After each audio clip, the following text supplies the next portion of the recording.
Okay, Mayor, we live. So our research Mark, are we ready? found that the city Yes. is not. Mayor, we live. Great. So today is December the 1st, 2021, and the time is 7:08 p.m. And I am calling to order the Baldwin Park City Council regular meeting. And I believe we have Pastor Jackson here. Pastor Jackson, would you mind leading us in an invocation?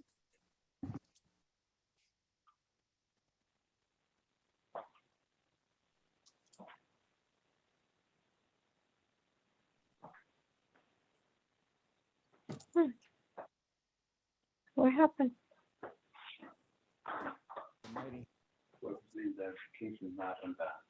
Oh.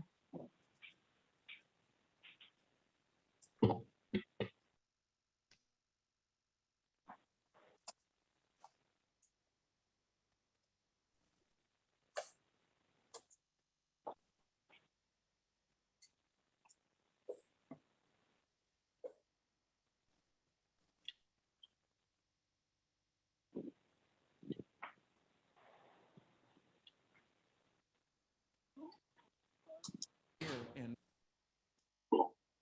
happening.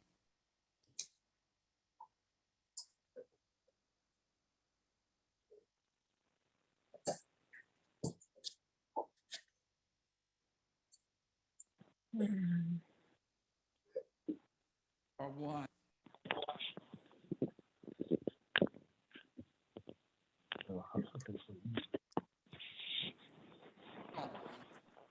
Asking you.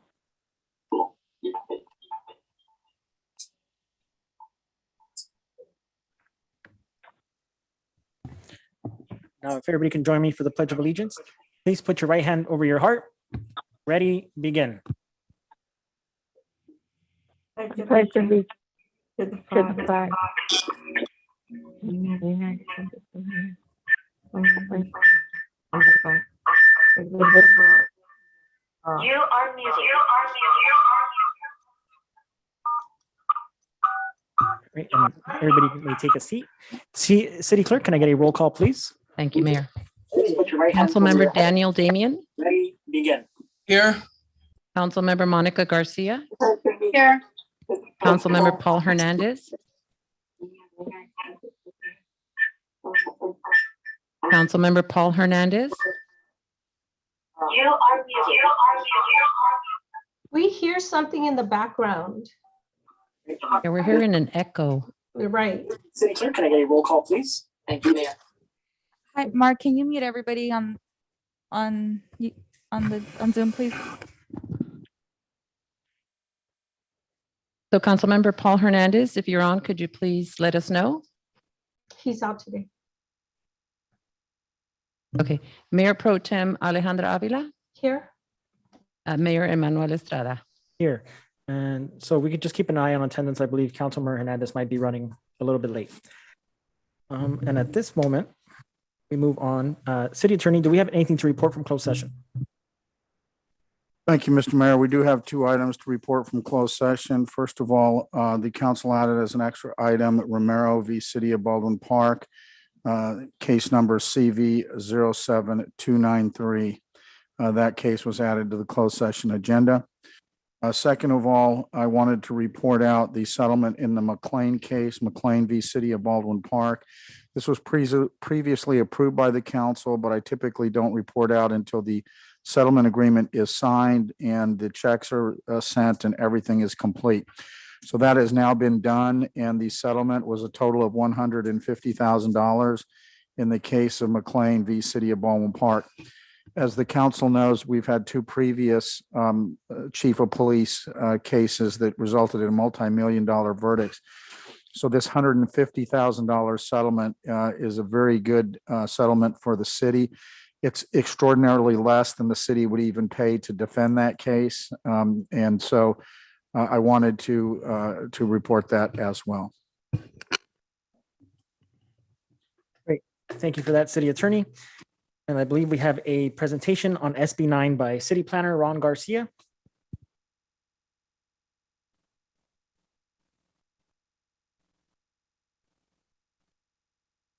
Good evening again, Mayor, Council.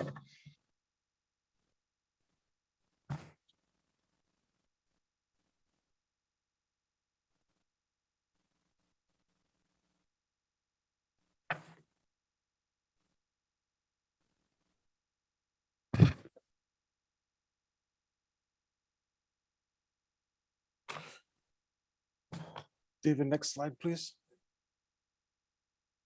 So before you, we'll be presenting a newly enacted law, SB 9, that was signed by the governor in September, which takes effect January 1st, 2022, which is the California Housing Opportunity and More Efficiency Act, HOME.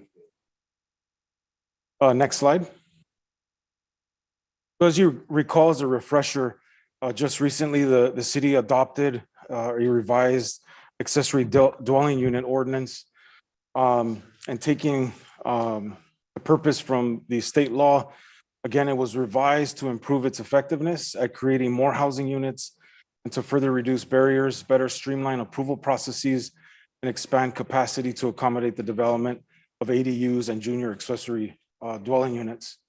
And again, what this did, state law did across California, is allowed by right up to 3 units on a single family residential parcel.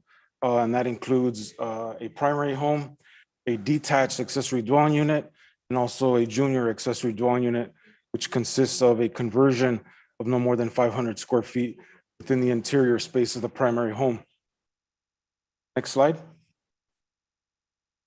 So the Senate Bill 9 overview here, taken from the bill, is the legislation seeks to create additional housing by removing barriers, very similar to what the ADU law did, is to the sale of excess single-family residential lot areas in order to incentivize and create new housing, single-family residential zones. The bill effectively removes local control of community growth. It also has been characterized that the bill ends single-family zoning in California. And the net effect will be to allow significantly more development, more housing development by right within single-family residential zoning. When the bill was signed by the governor in September, California essentially was the second state in the country behind Oregon that adopted a similar policy, similar law, creating duplexes and lot splits. So definitely trailblazing here as we look at, in comparison to other states in the country. Next slide. So really important, what this bill does is it allows by right what's called lot splits in single family residential zones. Minimum lot size in Baldwin Park is for single family residential is 5,000 square feet. Under SB 9, it could be as small as 1,200 square feet under state law, and permits a maximum of 4 dwelling units on the original single family lot, 2 on each parcel. And I'll go into detail in the further slide to break that down. Without a lot split, and this is just one single family residential lot, the law allows by right the creation of 2 primary dwellings, whether they're attached or detached, on a single family lot. If the primary dwelling unit are detached, it'll allow for 1 ADU and 1 JADU. So essentially on one single family lot, you're gonna essentially have 4 units. And that includes 2 primary homes, an accessory dwelling unit, and then a junior accessory dwelling unit within one of the converted primary dwellings. As you recall, as a refresher again, in the ADU law, if the units are attached, it is automatically looked at as a multifamily structure. And so that would allow up to 2 detached ADUs. So in both scenarios, you're getting the creation of 4 units on a single family residential lot. One thing that the bill did, very similar to the ADUs, is that it prohibited ADUs in historic districts, if it's a historic property, farmland, wetlands, lands within high fire zones, hazardous waste, earthquake fault zones, and also within 100-year floodplain or floodway, conservation land, and habitat protected for species. So all of those are not located within the city of Baldwin Park. Next slide. Similarly to the ADU law, a city cannot require parking if located within a half mile of a high quality transit corridor. That's one thing that SB 9 did in this one comparison to ADU, is that it highlighted that you cannot require parking within a half mile of a high quality transit corridor or major transit stop, or within 1 block of a car share location. City can require up to only 1 parking space for the creation of the new primary unit. That's if you're not within that half mile of that high quality transit corridor. I do want to make note that we're currently communicating with HCD to define major transit stop, because potentially there's a question mark there, potentially that other transit stops within those areas that are not within the half mile can count as a transit stop, therefore opening the other areas of the city to not require parking. Here I've defined a high quality transit area, essentially is within 1/2 mile of a well-serviced transit stop or a transit corridor with 15-minute or less service frequency during peak commute hours. Next slide. So what this slide does is it shows that half mile within a high transit corridor. This was taken from SCAG. As you can see, let me just show you here. You can see this is the northern part of Baldwin Park. So this is Arrow Highway. So essentially, everything north of Arrow Highway is within a half mile of that high quality transit corridor. And then south of Arrow, which essentially the cutoff is Olive. Just for context, Olive is the area. So all those single family residential homes that are located south of Arrow, not including the homes that are in legal non-conforming areas of industrial or industrial commercial areas, largely in this section, but residential sections on the northerly side of Baldwin Park. In this area, we cannot require parking. The second location where within half mile is downtown. So obviously, because we have the MetroLink, that is considered a high transit corridor. So half mile bulbs out. So just for context, the endpoint to the east is Baldwin Park High School. And then to the north, just a little below Los Angeles. And then on the westerly side is La Rica, a little past Morgan Park, that half mile. And then to the south of that half mile radius is Vineland Elementary. And again, just for context to understand the areas that we cannot require parking for these lot splits. And again, you see these open areas. As I mentioned, there's a question mark as we get definition or clarity from the state on what it defines as a major transit stop, because there are transit that cut through the city, especially in these areas here. The other area of Baldwin Park where we cannot require parking is in the southern, the southwest area of the city. The westerly cutoff is the 605, and then you have the Walnut Creek Wash neighborhood. We cannot require parking in those areas.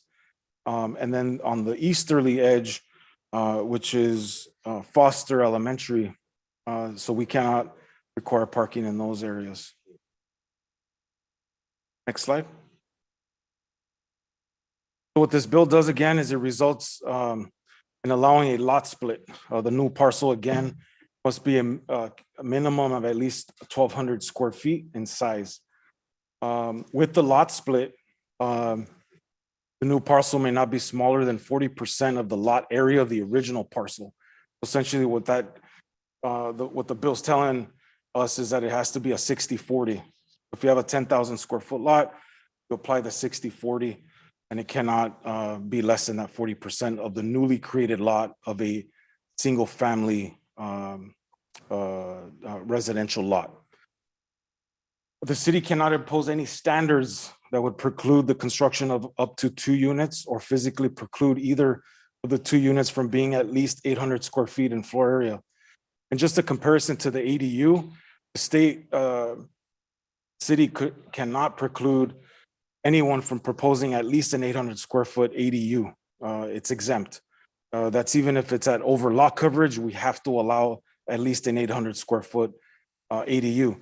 So with the lot split, we have to allow for at least 2 800 square foot units on those parcels. The side yard, very similar to the ADU law, 4 feet is required. No setback is required from the existing structure, or if rebuilt in the same configuration or the location. So if you have an existing wall, they can take advantage of that existing placement to create that unit. Next slide. The lot split cannot result also in the demolition or alteration of a housing unit currently serving moderate, low, or very low income households, or a rent controlled unit. The other thing that it does too is that it cannot demolish housing that is subject to rent or price control. The lot split cannot result in the demolition or alteration of housing that has been occupied by a tenant in the last 3 years, or where an owner has used the Ellis Act to remove a rental unit from the market within the last 15 years. Next slide. One thing the bill does is the city must require an affidavit from the applicant, which states that they intend to occupy. So they have to occupy one of the housing units as their principal residence for a minimum of at least 3 years from the date of the approval of the urban lot split. Really important to note here is that it's not from the date that the structure is given its C of O to occupy the structure. The timeline starts from the date that the lot split is completed. As soon as that lot split is approved and titled through the city, that's when that timing starts.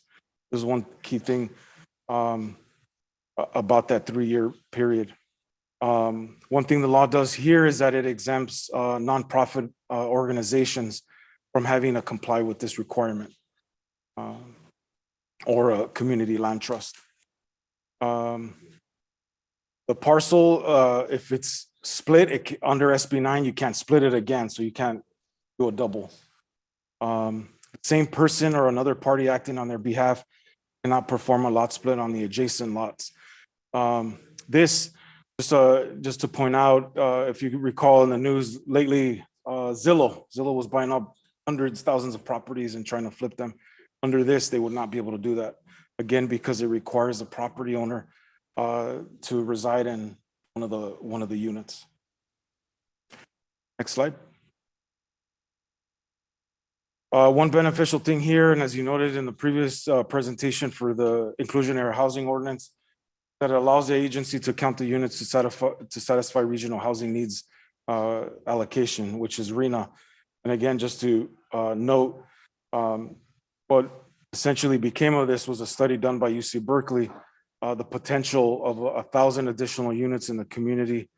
The Turner Center conducted that extensive analysis, which also indicated it projected at least 250 units within that 8-year cycle. Again, this is just the tip of the iceberg of what they were able to analyze in that study of looking at the city and cities across California, of those areas, especially those larger lots that have that potential to do a lot split and add another unit. One thing in doing the lot split, we have to provide easements for public services, so utilities, water, gas, light, and also a right-of-way, access to the street. One thing to note is that in the city of Baldwin Park, since the general plan was enacted in the early 2000s, flag lots were prohibited. So that's a known void situation, because essentially what this new state law does is it opens up the lot splits. So I want the just for context to understand what changes are happening here. It also curtails cities' powers to limit lot splits and duplexes. but creates an option for HOAs to prohibit lot splits and duplexes. So just to add a little bit to this, is that HOAs have the ability, the city cannot require, but HOAs have that ability to prohibit duplexes or lot splits in a specific plan or a PUD. But it's up to them. The city cannot require that. Next slide. So next steps. Under our current housing element, we did identify SB9 because we knew that bill was coming, especially at the timing that we were having our study sessions with the governor signing it in September, is to adopt provisions in the zoning code to comply with and facilitate SB9 before the end of 2022. And with that, we have to adopt clear objective zoning, subdivision, and design standards pursuant to SB9. So per state law, we were already having to comply with this, was already going to plan on sending out an RFP for the city to do objective design standards for residential development in the city. A lot of our design standards are subjective, which is not allowed by state law anymore. It has to be very clear. We can't say that the structure should complement the character of the neighborhood. It has to be clearly defined what that means. We can't use that type of terminology anymore. I just provided a definition on objective zoning standards. Essentially, it means a standard that involves no personal or subjective judgment by a public official and are uniformly verifiable by reference to an external and uniform benchmark or criterion available and knowledgeable by both the development applicant or proponent and the public official prior to submittal. Next slide. So the good news here is end of 2020, we applied for a early action planning grant through state HCD, and we were awarded $300,000 in March of 2021. That scope of work was planned to help pay for the housing element update and also comply with the SB 35 objective design standards that I just went over for residential development. So under this, now that we have to comply with SB 9 and really go through that exercise as a city to understand how we're going to look at residential development now, because we're going to see our R1 now essentially changed to an R2. So you're going from R1 to now a fourplex, duplexes. And what those structures are going to look like, we've got to take into consideration design standards, how we design, how the lot will look as far as providing the easement or access, so that we have to go through that exercise. So with that, staff would like to revise our scope of work, resubmit to the State Department of Community Development, and also include ADU prototype plans, and then the R1 SB9 upzone essentially. So January 1st, staff, myself and staff will be working on an RFP to release that, to get this work completed, compliant with state law, so the city can go through those exercises of understanding the impacts and design of what our single family residential neighborhoods are going to look like as we move forward with this.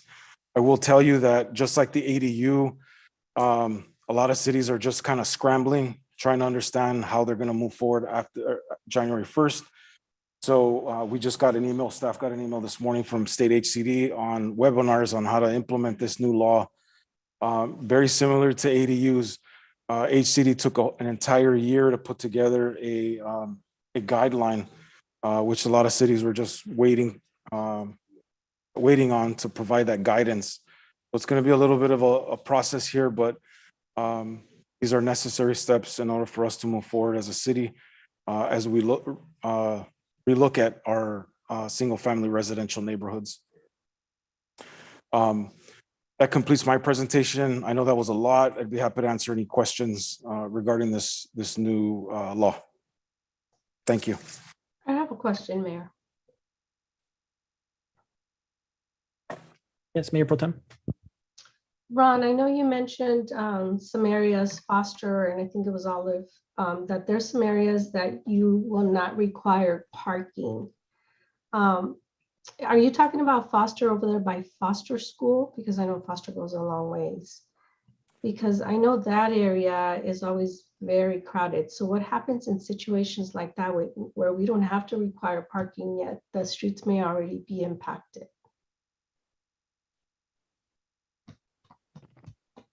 If I heard you, it was a little hard hearing you, but if I Sorry. got what you were saying, so the edge there for that area on the southwest side of the city where we cannot require parking, just for context, again, it was the limit there was like Foster Elementary School in that area, and then bounded by on the west side of the 605. Yeah, that's one thing that the state law is very clear. We cannot require parking when doing these lot splits. We have to allow them by right. One thing to add, I forgot to mention in the report, just about a month and a half ago, the state, the governor assembled a state housing task force. There was an article in the LA Times that just came out yesterday afternoon mentioning how the governor will be watching cities to make sure that they're in compliance and following the law when it comes to following these housing laws. And I know it's a state law, but it's concerning because right there, right by Foster School, that little street is a dead end and it gets crowded. And then you have Vineland where it's always crowded because there's all those condos and apartments. So that's just concerning that they didn't consider situations like that, because let's say 3 properties add ADUs and each property adds 2. So that's 6 families, 6 additional families on that street that may have 2-3 vehicles. So that will definitely impact that section of the streets. Okay, thank you. That's all my question, Mayor.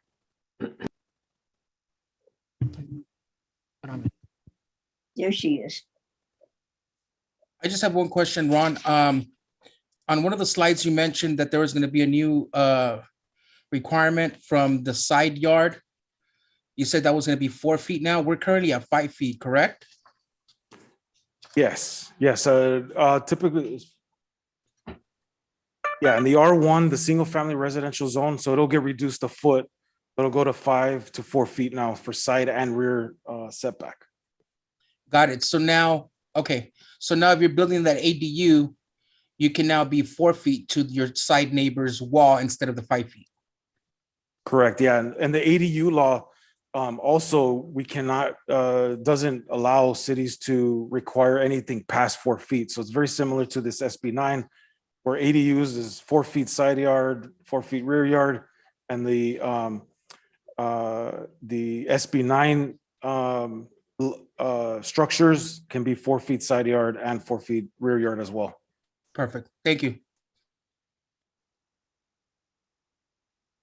Ron, related to SB9, but by no means pertinent to all the requirements that we will have to comply with. But there's a real movement across, I think, most of California, and for sure in Southern California, for there to be a repeal of SB9. And I know we have not taken an official position here.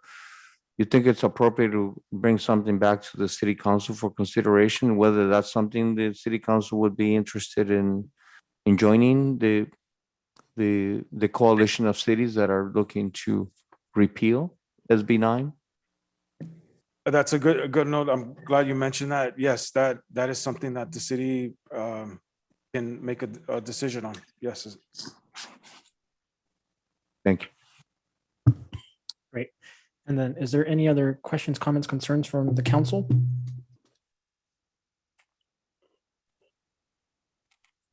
Thank you, Ron, for the presentation.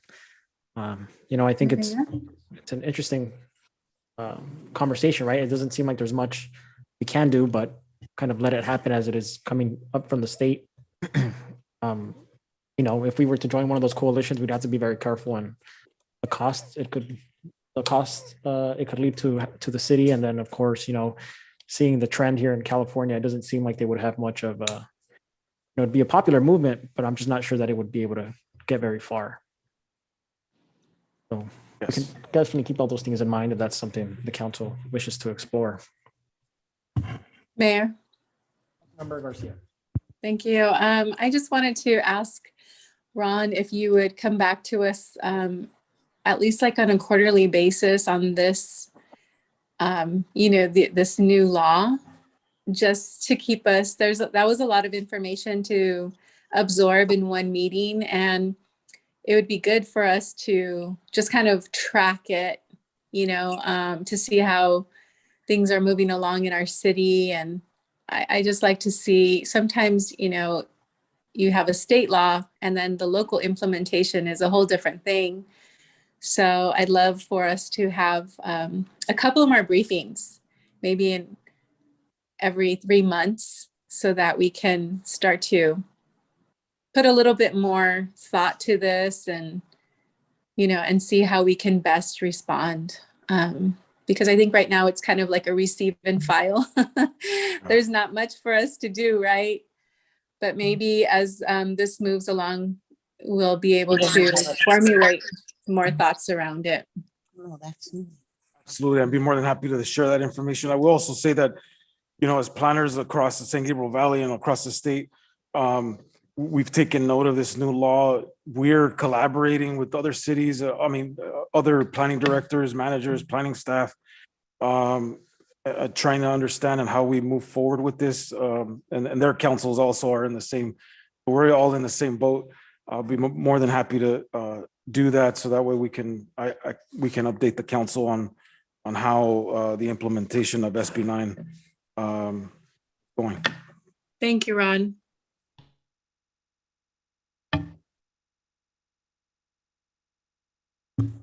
Great. Well, thank you, Ron, for that presentation. Thank you. So at this moment, we move on to the Women's Club 50th member anniversary recognition. And I believe we have three individuals to recognize. And so I will read their biographies and then call them up here. And I believe we have Herminia Minnie Perez. She became a member of the Baldwin Park Women's Club in 1971. She was invited to join by Gloria Fierro.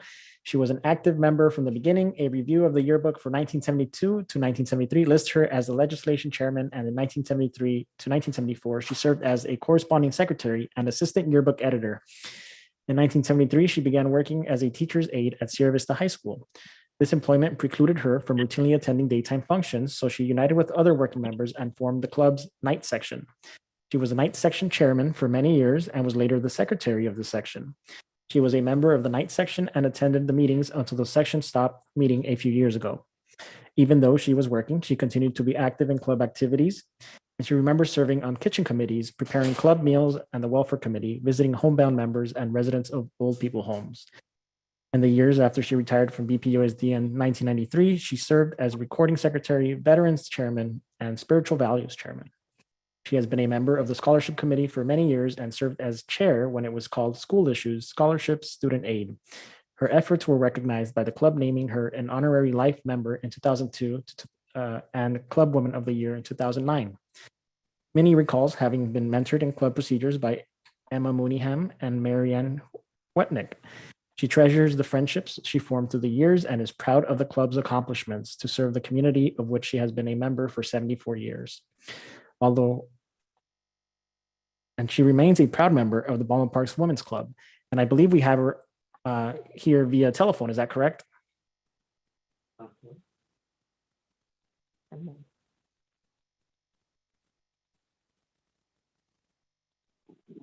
Okay, so we have Suzanne Perez.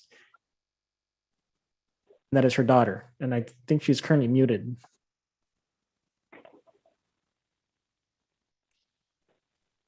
Can you hear me?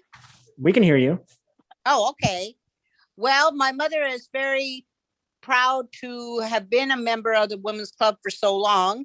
Yesterday, Claudia delivered her plaque, and it's very beautiful. She wants me to find a good place to hang it so that everybody that visits her home can admire it. And I thank you very much for recognizing her. Great. And thank you for joining us. And of course, thank you to your mother for being involved in the city and the Women's Club. I know the Women's Club does a lot of great work throughout their city. I think last year I saw they partnered with our PD for toy drive, I believe, toy deliveries. And then we do have Betty Nixon here and we have Edna White. So I would like for both of you to come up here. And then of course, everybody else from the Women's Club. I know we see Cruz Baca here and all the other members.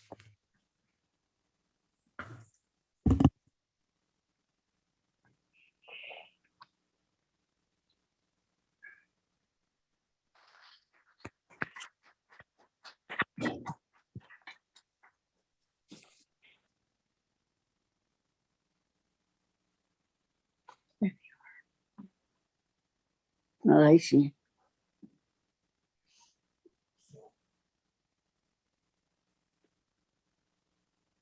What happened? Shh, don't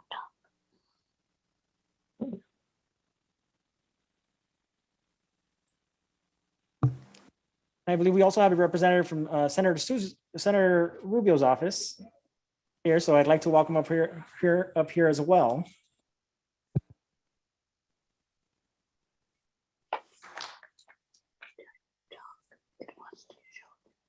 And then I see somebody from Assemblywoman Blanca Rubio's office as well, so I'd like to welcome her here as well.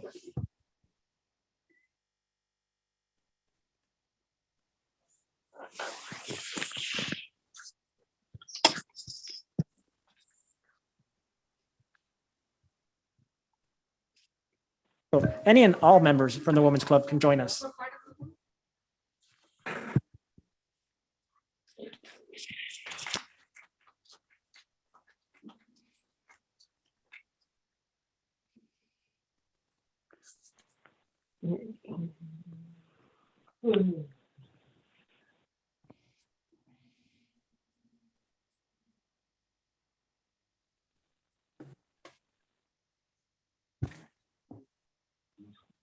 And then so we have a plaque for Betty Nixon, and she joined the Baldwin Park Women's Club in 1971 and has served as chairman of international affairs, ways and means, coordinating fundraising, conservation and kindness angel 2021. And Betty moved to Baldwin Park in 1962 with her husband, Clint Nixon, who later served on the Baldwin Park School Board.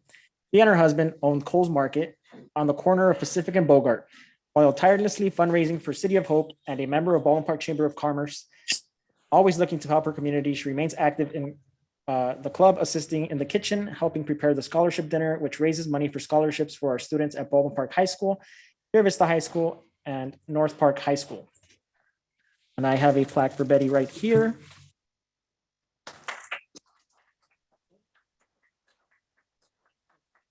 I want to read it to you real quick. It says, with deepest gratitude and appreciation for your 50 years of service with the Baldwin Park Women's Club, the City Council commends you for your long history of volunteerism, leadership, and contributions. Thank you for the favorable recognition you bring to our city.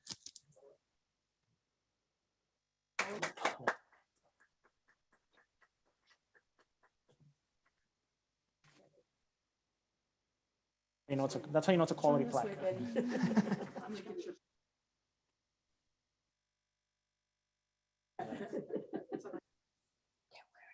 You're not talking. And then we have Edna White. Edna joined the Baldwin Park Women's Club in 1971. She had moved to Baldwin Park with her husband, Jack, and their children in 1959. A few years later, Jack and Edna became involved with Eastside Little League and began a lifetime of community volunteer service. She first became snack bar chairman, and during her years with the Little League, she became close friends with many of the women who were members of the Women's Club. Even before her time with Eastside, was a volunteer at foster school, serving his mother for all three of her children, and as PTA organizer and worker. She served on advisory committees for several programs at the high schools also. She was a founding member of the Baldwin Park Friends of the Library and a member of the Baldwin Park Historical Society. Edna loved the Women's Club and spent many years in a variety of positions. She served as president for 2 different terms, financial secretary and treasurer for many years, and attended many conventions and activities. So, Edna, With deepest gratitude and appreciation for your 50 years of service with the Baldwin Park Women's Club, the City Council commends you for your long history of volunteerism, leadership, and contributions. Thank you for the favorable recognition you bring to our community. Thank you. Also, my husband was mayor. Yes, and I believe your husband was the first elected mayor of the Right. city. His name is on the plaque Oh, outside of yes. City Hall. Yes. And then I believe your daughter was the principal at Sierra Vista High School. Yeah, that's her right there. Before your time. No, she was actually my principal. So when I was there, Jackie White was principal. Yes. So I did get to meet your daughter. And so we know that, I mean, there's no way to say that any of us have been touched by the White families in a different capacity, from schools to city council as well. So thank you. Thank you. And then we can take a nice picture. Oh, and then, well, you know what? We will let our representatives. Hello, good evening, everyone. On behalf of Senator Rubio, we would also like to give a heartfelt congratulations to Betty, Edna, and Minnie joining us virtually. This is an incredible accomplishment that you three ladies have done, really showing community engagement, and you're doing your civic duty to empower and uplift your local community. So we thank you from the bottom of our heart for all of the significances you brought in making the city of Baldwin Park that much better. Thank you so much, and congratulations to you all. Congratulations. Was that Rubio? Oh, what's her rep? Because you didn't sound like. Hi, good evening. I'm Veronica with Assemblywoman Blanca Rubio's office. I also want to echo the same sentiments that my colleague at the Senator's office shared. We are so proud and of these three amazing women from the Women's Club, dedicating so much of their time to the community of Baldwin Park, to uplift, again, the residents, to provide scholarship for our students to attend college, which is an amazing effort of their part. So again, thank you to these three amazing women, Betty Nixon, Edna White, and Minnie Perez, for their unwavering dedication to the community of Baldwin Park. Thank you.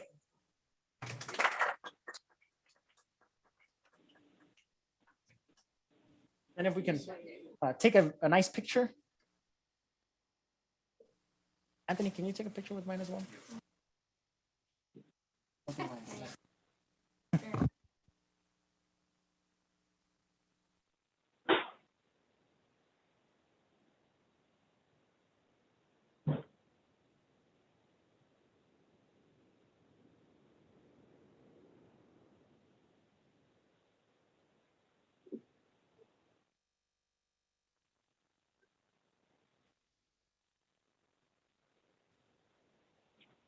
Can I check my sugar?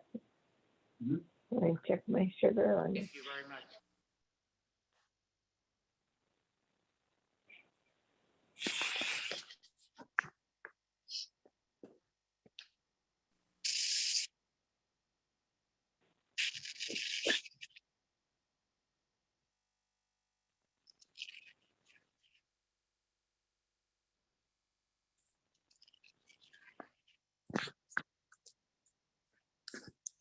And then I do want to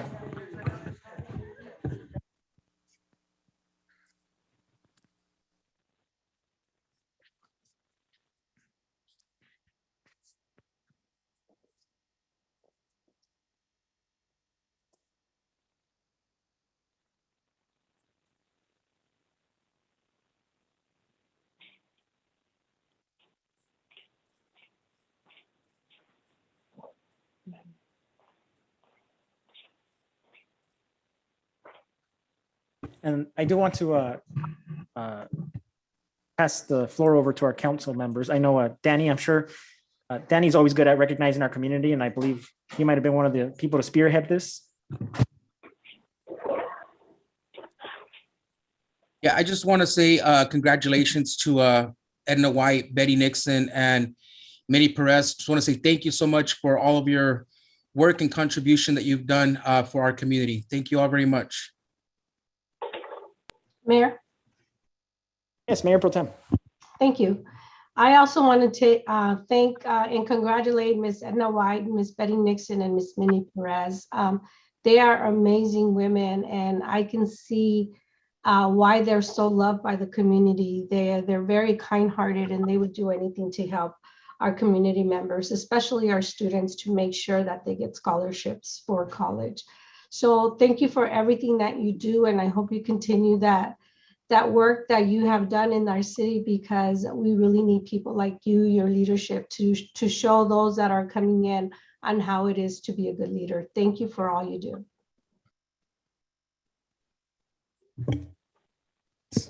So thank you all for being here today. And then we Mayor? appreciate all the work you do. Yes, Councilmember Garcia. Thank you.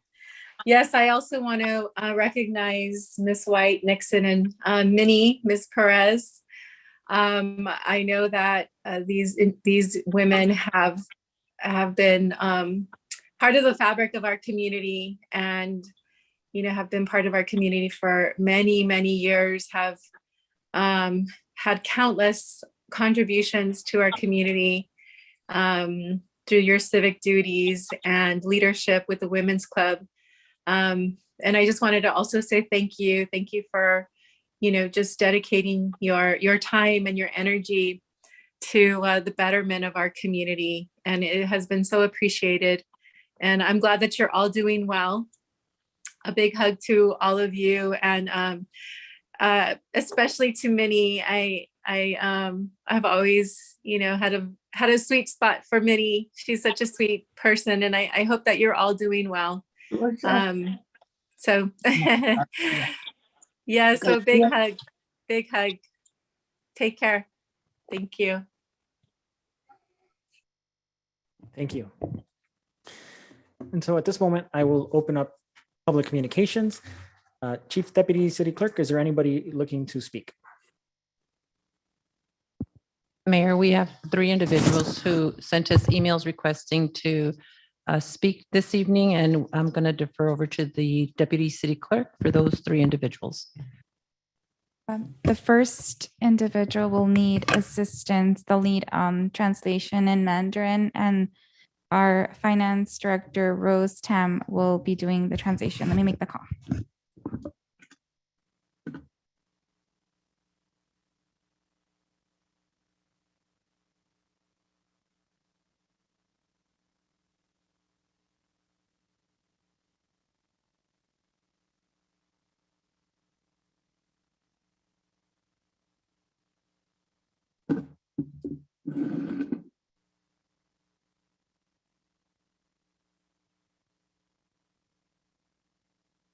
I'm calling from the city of Baldwin.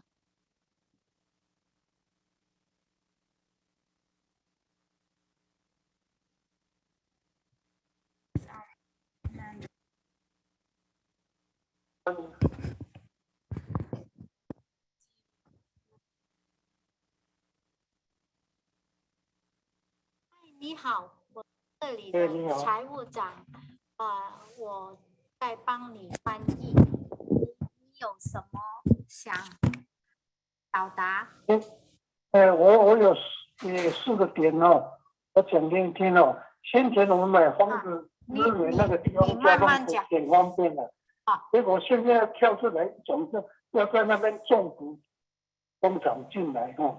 就是先前选择的这个情况哦，一切都是变成泡影了哦，这个是一件很不公平的如果是通过的话，是挺不公平的，因为我们之前就住在那边，结果他跑下来就是占了很大的这个。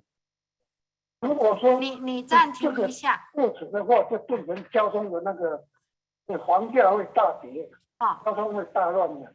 我独地有居民啊，等等非常多的那个缺点出来了。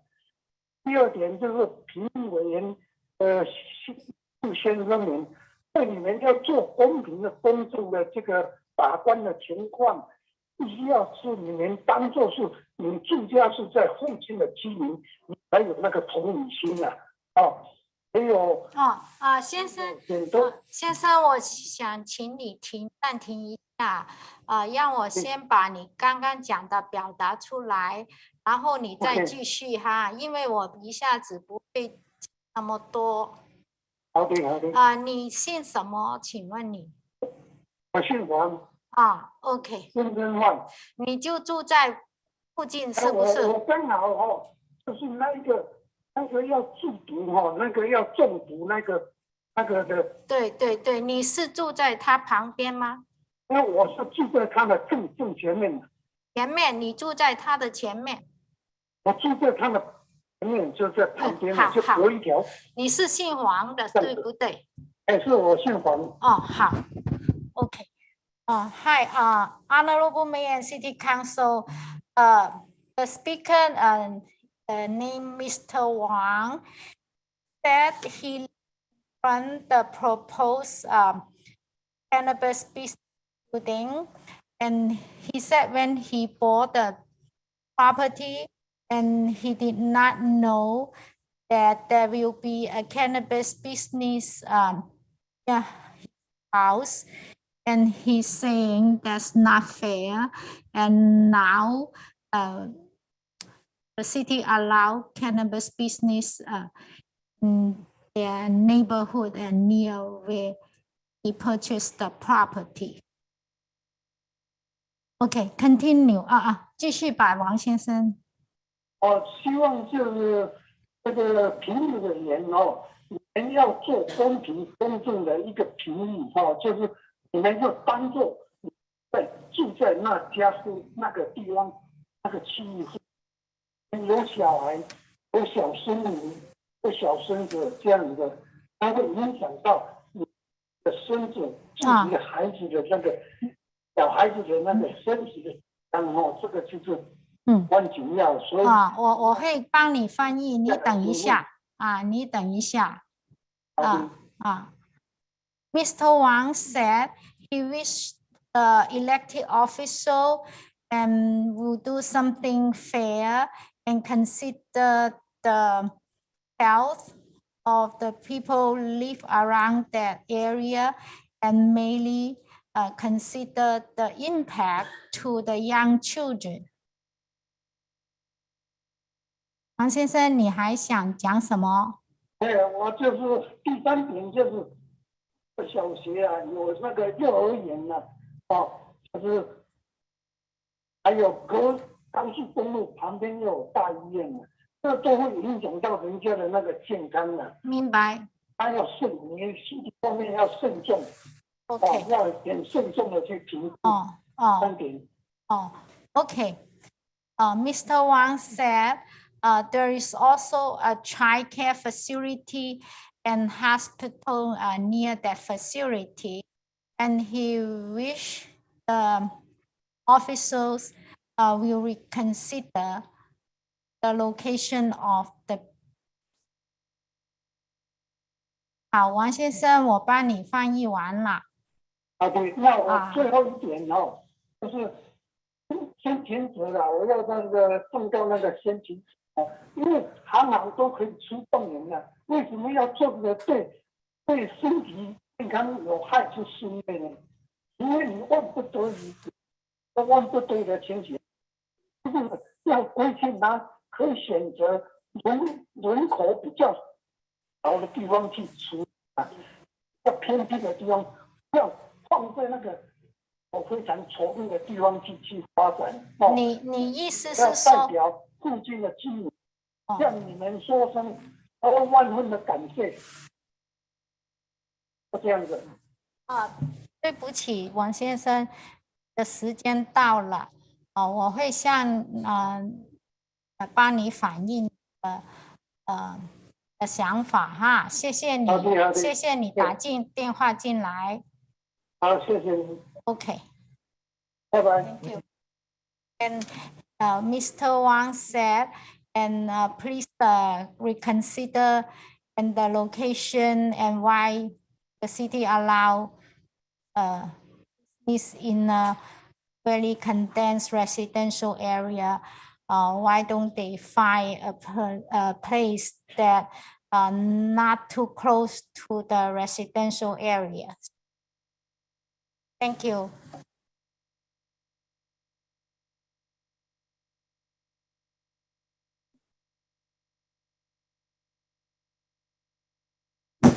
Our next caller is Lisa Jang.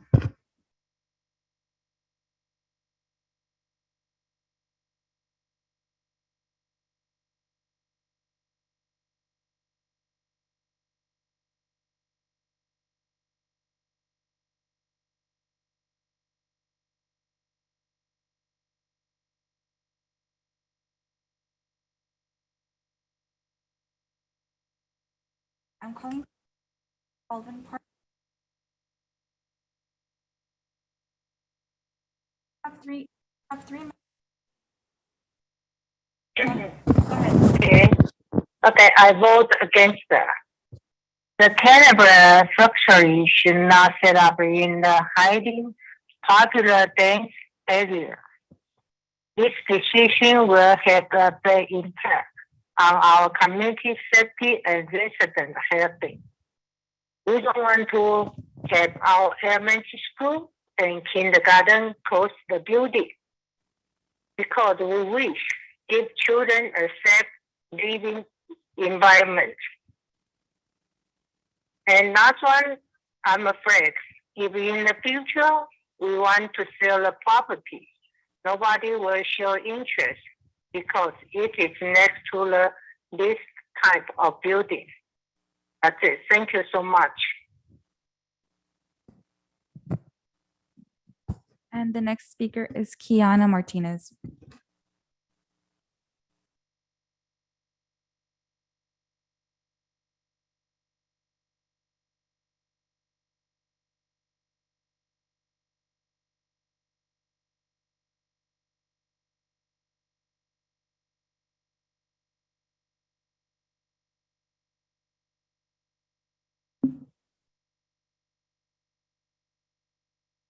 Anna, this is regarding your request.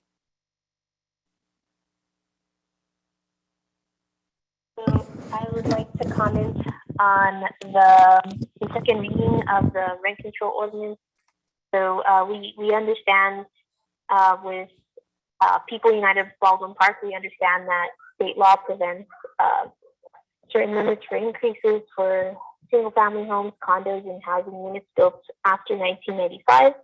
However, we know that the city can provide some just cause protection for all of the units, all types of units, if they would like to, for just cause protections. And so we're hoping that they'll still push that forward. And so, of course, rent control and eviction protections provide stability to low-income units, and it allows them to report housing issues and retaliatory conduct by their landlords without fearing rent increases or evictions. It also provides, of course, low-income tenants stability and allowing them to stay in our neighborhood, in our local community. And there are anti-rent gouging laws that prohibit large rent increases, but it's still a significant amount. It could be, for the average rent, it could be between up more than $100. It could be even more than $200. And that's what our low-income residents cannot afford. And landlords are legally obligated to provide habitable homes to their tenants. And so rent control is not an excuse for landlords not to hold up their end of the contract, as some people were suggesting. And so it's important that we keep our units habitable. And not only that, but we remember that landlords are making profits throughout decades and decades as well. And so there is enough to keep our families safe. And so we ask that y'all continue to push that forward within the applicable laws as we can for the state of California. Thank you for your time.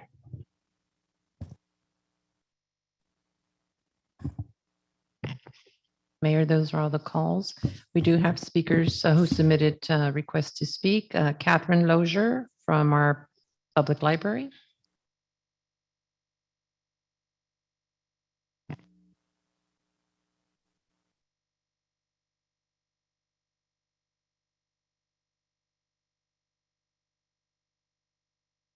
Good evening, Honorable Mayor, Mayor Pro Tem, council members, community partners, and fellow community members.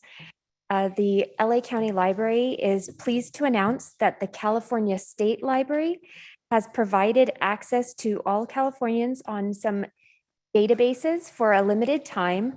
The 4 databases that we'll be offering through our digital library include Coursera, which is college level classes led by top colleges such as Yale and Stanford and companies such as IBM and Google. While learners are not able to earn degrees through the program, they can earn certificates of completion. We also have Skillshare, which is a video-led training courses, including topics of animation, cooking, fine arts, web development, as well as entrepreneurship and freelancing, leadership and management, and lifestyle and productivity courses. For those older adults who also want to learn, we have Get Set Up, which is designed for and contributed by older adults. And then for those who might have no, low, or limited technology skills, we have North Star Digital Literacy, which is a learning platform that has instructor-led curriculum, self-learning curriculum, and then assessments for those who want to improve their literacy skills.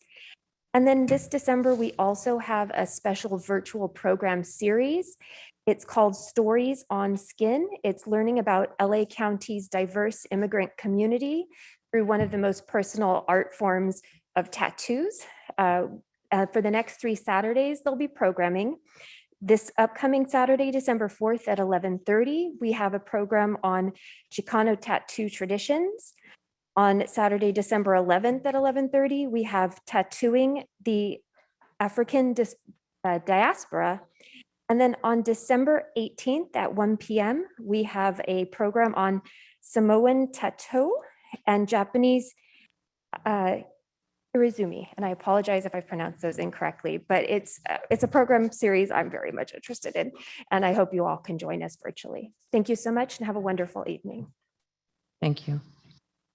Next is Beatriz Sandoval, and she does require an interpreter.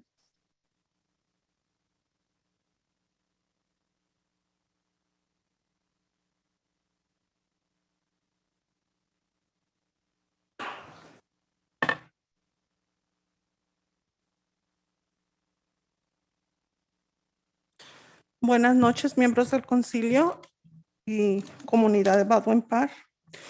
Mi nombre es Beatriz Sandoval, soy parte de la organización de LA Boys y soy un miembro de la comunidad lidiando con varios asuntos. Y uno de ellos me trajo aquí esta noche en varias reuniones de estudio que hemos tenido con la comunidad. De varios vecinos de nuestra comunidad.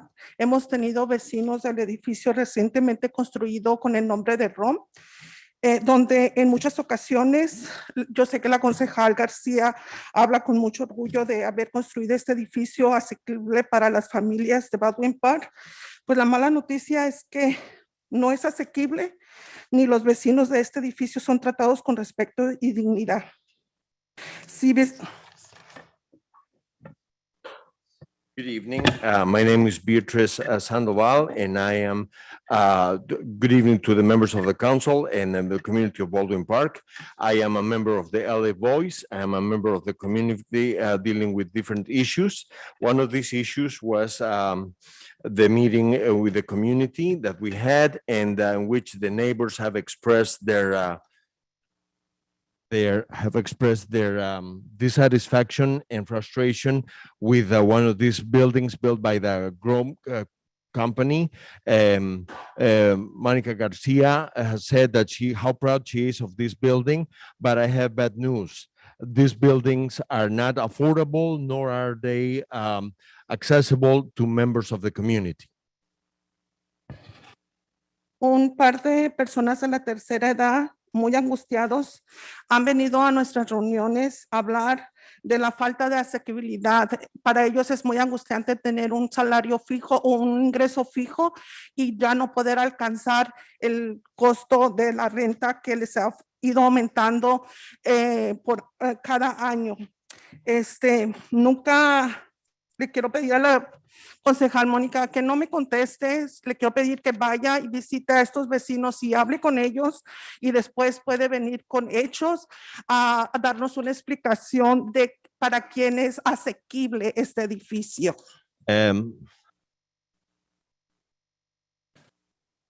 We have quite a few residents, people who are in the members of the senior citizens who have no access and have no means to be able to pay or afford this because they live with fixed incomes and they're not able to pay these high rents that these people are asking for.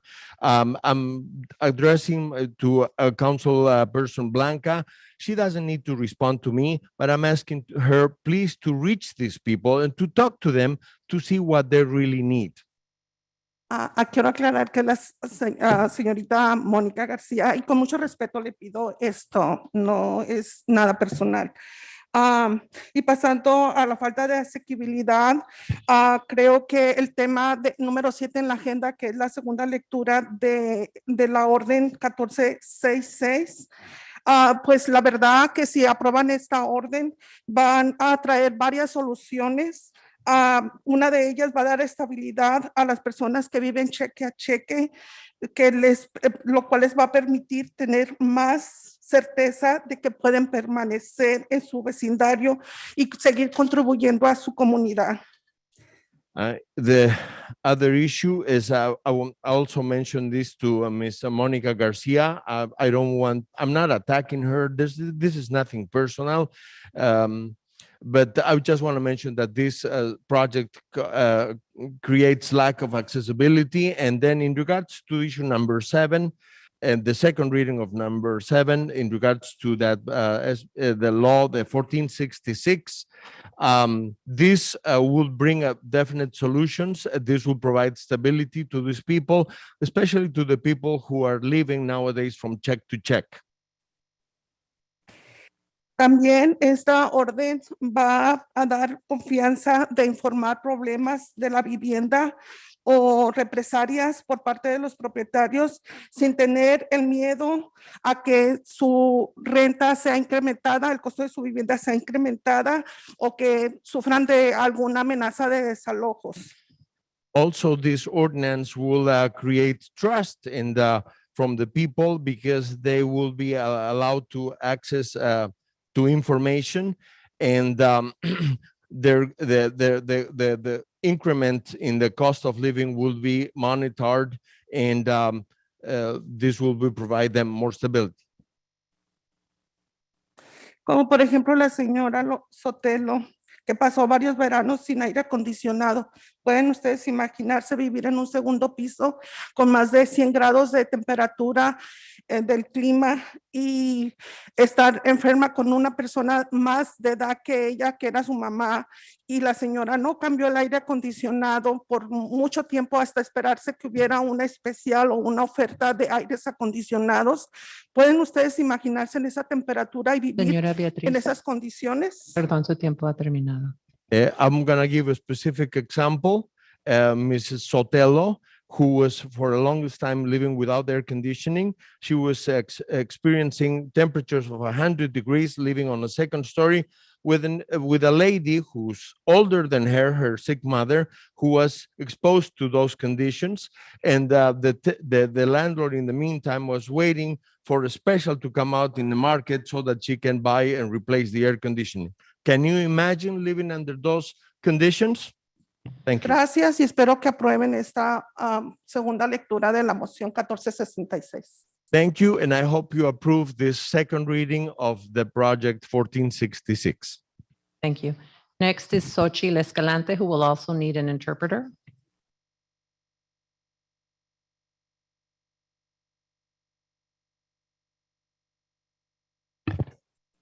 Buenas noches, señor alcalde y miembros del concilio. Mi nombre es Xochitl Escalante. Soy una residente de Baldwin Park por más de 28 años. Y he sido voluntaria en el distrito, he sido voluntaria en nuestra comunidad y actualmente soy líder comunitaria con LA Voice.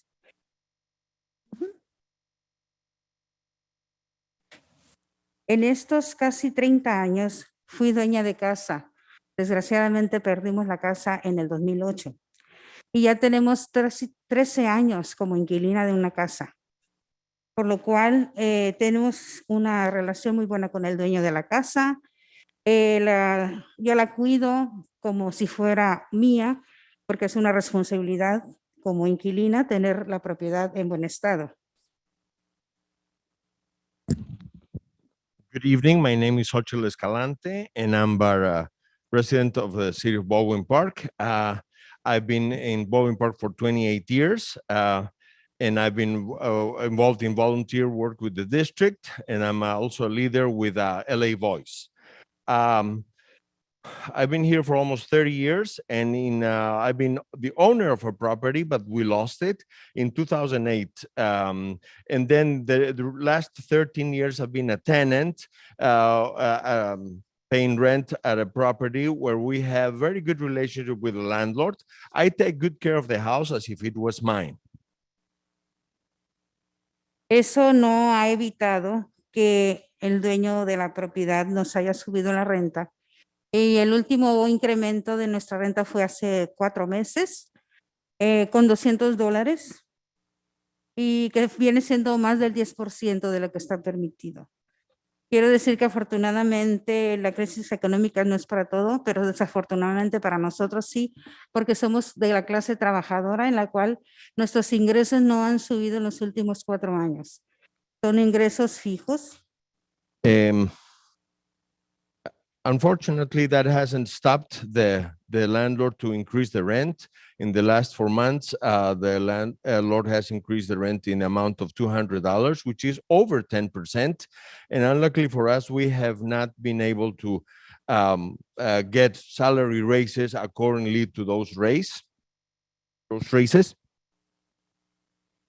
Agradecería al consejo que voten por algo justo para todas las familias que rentamos casas en esta ciudad, ya que los incrementos podrían forzarnos a dejar esa ciudad por la que hemos trabajado tanto.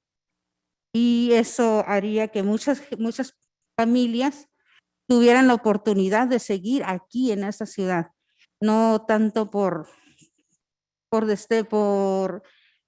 los incrementos en sí, sino porque ya como tantos años que tenemos viviendo en esta ciudad, ya tenemos cariño, ya le tenemos amor a esta ciudad.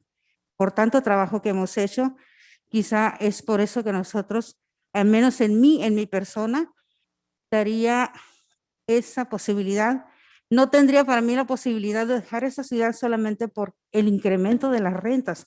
Se me hace que ustedes tienen la oportunidad de que todas aquellas personas que están batallando con el pago de sus rentas en sus casas, sobre todo, tengan la seguridad de que nuestro consejo está trabajando para mantener a esas familias dentro de la ciudad. Muchísimas gracias por su atención. I hope that the council will do the just thing so that the families will afford their rent and they will stay in this city, so that the families can remain in the city. And not only because there's not going to be a rent increase, but also because we love the city. We all love the city for which we have done and on which we have worked so much. And you have the opportunity to create this situation by allowing or addressing correctly the rate increase situation. Thank you. Thank you. Next, we have Abel. He will speak on homeless, graffiti, and trash.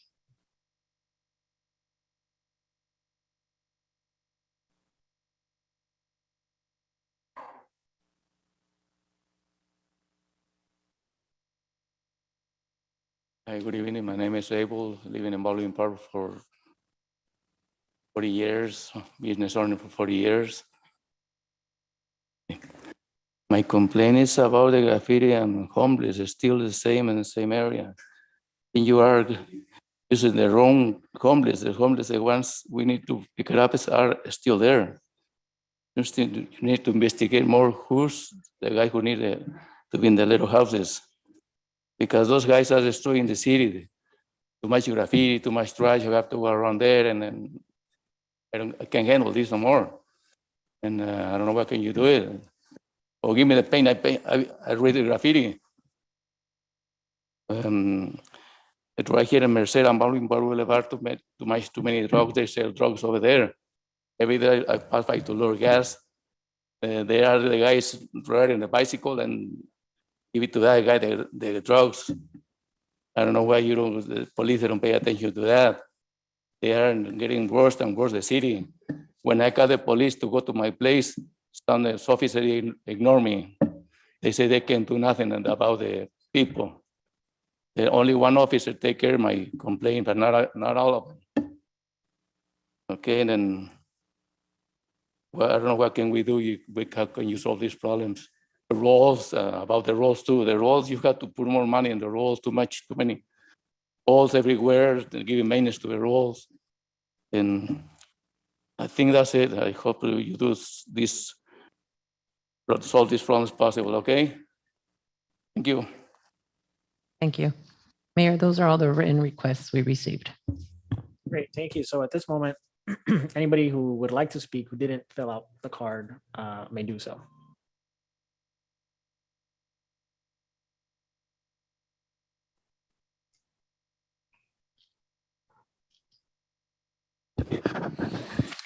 Good evening. Looks like the chief got a little younger tonight. But one of the complaints I have and we need council help on is you have a contractor that's Royal Coaches Towing that constantly violates parking laws on their street. There's a no parking on both sides of the street because they built out to the street with walls. So they had to put up by the fire department a turnaround and they had to have no parking.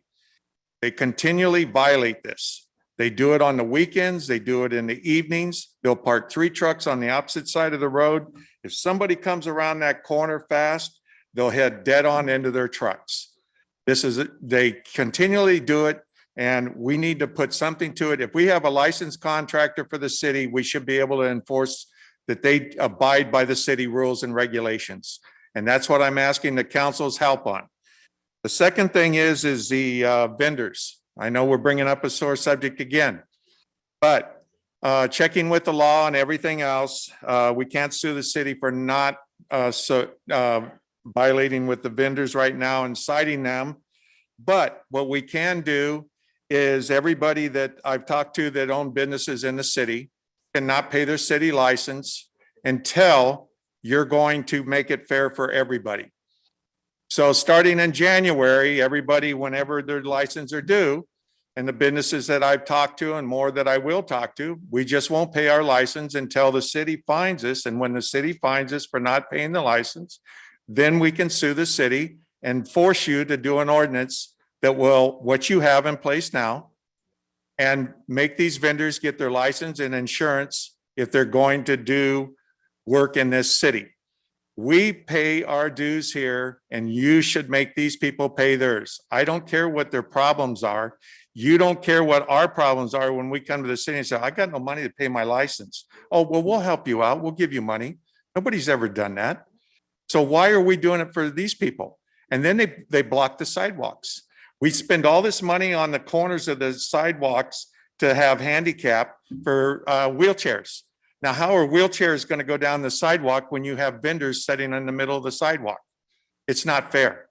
The restaurants here support Baldwin Park with tax money and with license. You're not backing them up.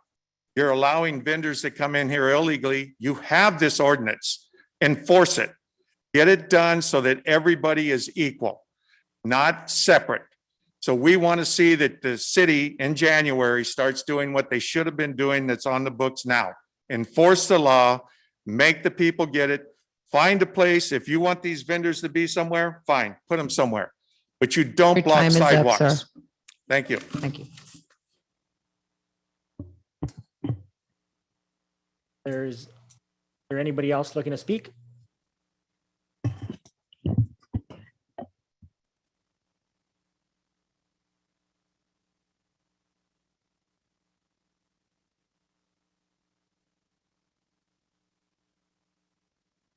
Good evening, Honorable Mayor and council members. Mario Maciel, County Commissioner. Just wanted to come reinstate that I'm in favor of putting in this rent control ordinance. That's going to help a lot of people out. I have a neighbor that currently has gotten notice that his rent will be going up in January. by 14%. And this is the part that we need to realize that for some people, it's just not doable. It's not doable. I'm looking at it in my perspective. If my rent gets increased by 14%, I'm looking at another $300 increase, $2,500 for a 3-bedroom house. This is the part that we need to put into perspective, that a working class citizen, when they get a raise, do they get a 14% increase on their pay? We don't. If anything, we're looking at a 3% raise on your paycheck, if you get one. But there's been so many years of not getting pay increases that, you know, you got to put that into perspective also. But please do the right thing and let's get this moving so that people can understand it and feel safe and secure here in Baldwin Park and not be disposed and pushed out of the city. Thank you.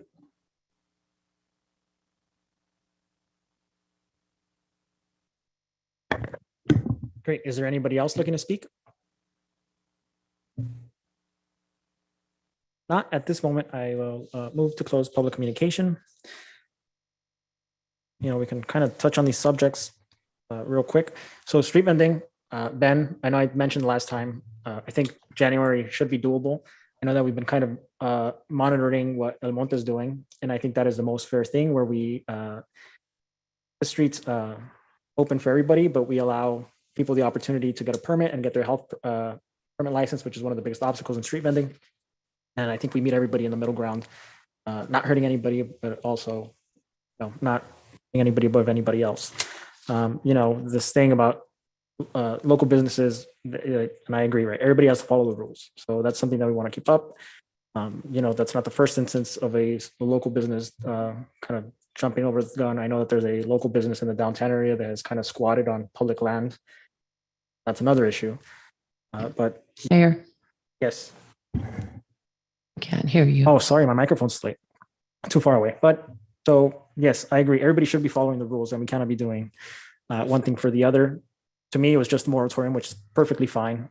We've done it for long enough, and we have an idea to be able to follow and implement.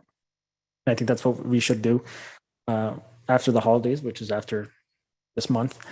And then, of course, you know, hitting on the local business, and everybody should be following the same rules. And that's, you know, there's no disagreements there. I know somebody talked about the homelessness. Homelessness is one of the most difficult efforts to take on, which I'm proud to say the city has taken on, and we're moving at a tremendous speed. And I think we really are setting the example for the San Gabriel Valley and everybody else. We've been capturing funds and grants, and we're on track to capture a lot more. So for anybody who's not aware, homelessness goes beyond local jurisdiction, and it goes all the way to the Supreme Court, which the Supreme Court has upheld certain rights. That's one of the things that makes it difficult to enforce things that people would like or things like that. Personally, I am following along with the Supreme Court, and I am following what Los Angeles is doing, trying to keep an eye on best practices. And, you know, as soon as we see that there's something reasonable to apply as well, we will do it as well. And so those are all my comments to all of you. And if any council members have any comments to make, I will open up the floor to them. Mayor? Yes, Mayor Pro Tem. Thank you, Mayor. First of all, I want to thank everybody that came up to speak. It is very important to hear your concerns that are going around our city. First of all, to Ms. Sandoval's comment, if we can look into what's going on at Rome and those tenants that she spoke about, so we can have staff members look into that. In regards to Xochitl Escalante, Ben, if we can contact the owner of that property, because 4 months ago that rent increase was illegal and it still is. So if you can find that information out and work with Xochitl, please. Abel, regarding the homeless, I understand completely what you're talking about. I actually did a walk through that area behind Jack in the Box where all the graffiti and the trash is, and there is homeless in that section that belongs to the Caltrans. So do know that we are working with Caltrans. Caltrans is not making it easy for the city to get that cleaned up, because we are not allowed to go in there because of safety. But know, Abel, that we are working, and I know it was Officer Wenner that's always out there helping you, and I went out there with him. So we are working on that to get Caltrans to come out there and clean it up and to come out on a scheduled basis. Mr. Tuttle, in regard to Royal Coaches, we need to go look at what's going on in that area. If they are violating the codes there and parking where they shouldn't be parked, we need to look into that. So if our police department can look into that, please.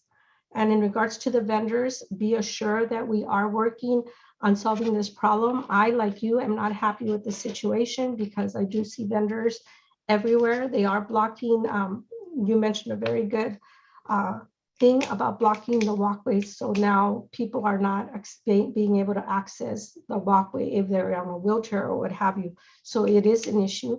It is an issue that they are not paying fees when all of our other businesses have to pay their fees. I completely agree with you, but do know that we are working on that and it will be solved by January, no later, we hope. So again, those are my comments for those of you that spoke, and thank you again for speaking up.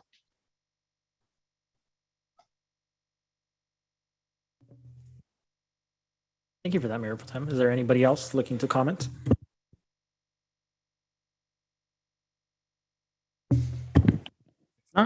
Thank you, everybody, for coming to the council meeting and staying involved. So at this moment, we will move to the consent calendar. Is there any items council is looking to pull? And I do want to pull item number 3, and I believe it was item number 6. I wanted to put 3 and 7, but you got number 3. I'll comment after you do, Mayor. 7. Okay, and then is there anybody else? Any other items? I will make a motion to pass items 1 through 8, excluding item number 7, number 6, and number 3. Can I get a second? Second. Great, thank you for that. City Clerk, roll call, please. Thank you, Mayor. Mayor Estrada, Yes. Councilmember Daniel Damian, Yes. Councilmember Monica Garcia, Yes. Mayor Pro Tem Alejandra Avila, Yes. and Councilmember Paul Hernandez. He's not on then. Okay. Motion passes. Great, thank you for that. So at this moment, we move to item number 3, and this was important because, I mean, for the last couple of years, been in constant dialogue, right? And so we hear a lot about this. I remember I might have miscalculated, but I recall when we were going through the money to find out how much money we actually had in liquid. This is how we found out that there was a big loan to Rome, which I think a lot of us weren't aware of.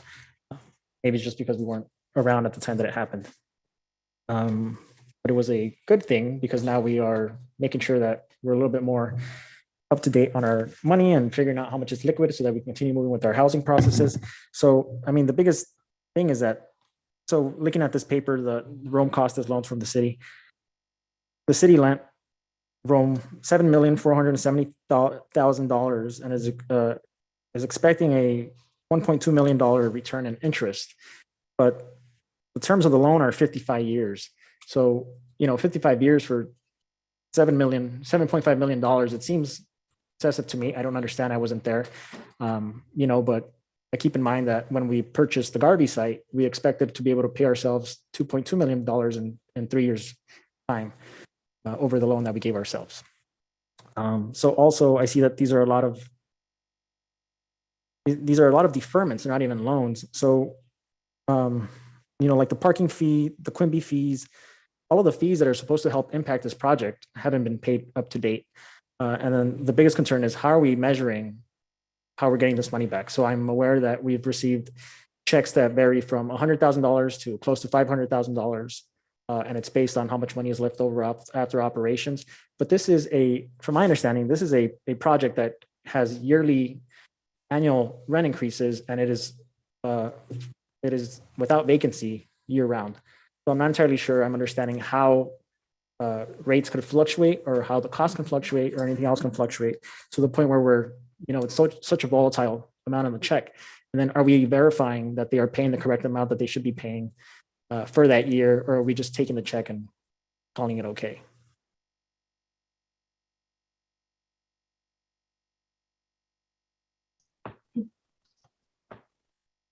Mayor? Thank you, Mayor. Yes, Mayor, the payments do come from the company. We do have the ability to inspect their books, do a type of audit. So we haven't done that to date, but that is something the finance department would probably take the lead on doing some sort of audit of their books to verify if the payments that are being made through the residual receipts loan are essentially accurate and honest. Mayor, Yes, Mayor Pro Tem. I want to comment on this since I was also going to pull it, but you made the exact comments that I meant to make about this. The interesting thing about this loan is that it was executed December 5th of 2015. And based on this chart that I'm looking at, on 4/1, they should have made a payment, 4/1/2018 of $265,032. And according to this chart, there was nothing made. The first payment was made on 4/1/2019 for $365,964. It's just interesting how, I mean, I've never myself gotten a loan that I don't have to pay anything until 7 years later. Very interesting how this loan was executed and who put this loan together, and it just doesn't make any sense. Ben did touch up on inspecting the books. When was the last time that you did inspect the books, Ben? Do you recall? I know it's something before your time, but do you know when that was done? It's hard to hear you, council member, but if the question was, has the community or the city essentially inspected the books and audited the numbers, I don't believe that's been done to date. So it is something available to us, and we would have to, undergo that assignment, that task at our own expense to do so. So that's something available to us. Okay. And we plan to do it. We plan to do the verification, call it an audit, but it's definitely a verification. Okay, and I just wanted to make sure the public was aware of this loan that Rome received, because I'm sure, because we weren't aware of it. As the mayor said, we thought we had so much money to be able to use, but apparently we didn't. We ended up now, I didn't know we were a loan company either, because we ended up loaning money to Rome to get that project done. Like the mayor said again, they increase the rent every year, but yet they're not able to make payments here. It's a 55-year loan. It's very interesting. And I think it's important that the community know what type of contract was written up for this Rome company. So I honestly don't feel that it was a contract that was fair to our city or to our community. And now we're having to pay or find money that we thought we had in order for us to purchase properties that we actually need at this time. That's all the comment I had on that, Mayor. Thank you. I hope our community members get a copy of this document so they can see the numbers that I'm looking at. And I have a quick question, Mayor. Yes, Councilmember Damian.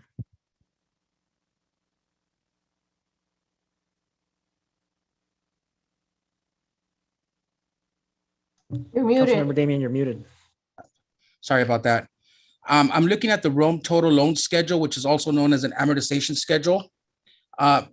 Normally, when you issue a loan, especially something like this that was on a simple annual interest, like it was mentioned that at 2.75 for a 55-year term, usually when you provide an amortization schedule like this, it'll give you, as you can see there, the monthly payments that you make starting on, or yearly payments that you make starting with year one, 4/1/2018, and it'll tell you that the payment, the minimum amount of the payment was $265,032, and it'll break it down as to what amount will go to principal, $59,607, and then the amount that would go to interest of $205,000. But what I'm not understanding is, why was this even provided when it's basically stating that the loan payments to the city are structured on a residual receipts basis, which means that the amount of the payment would be based on the amount available to the developer after meeting the operating expenses.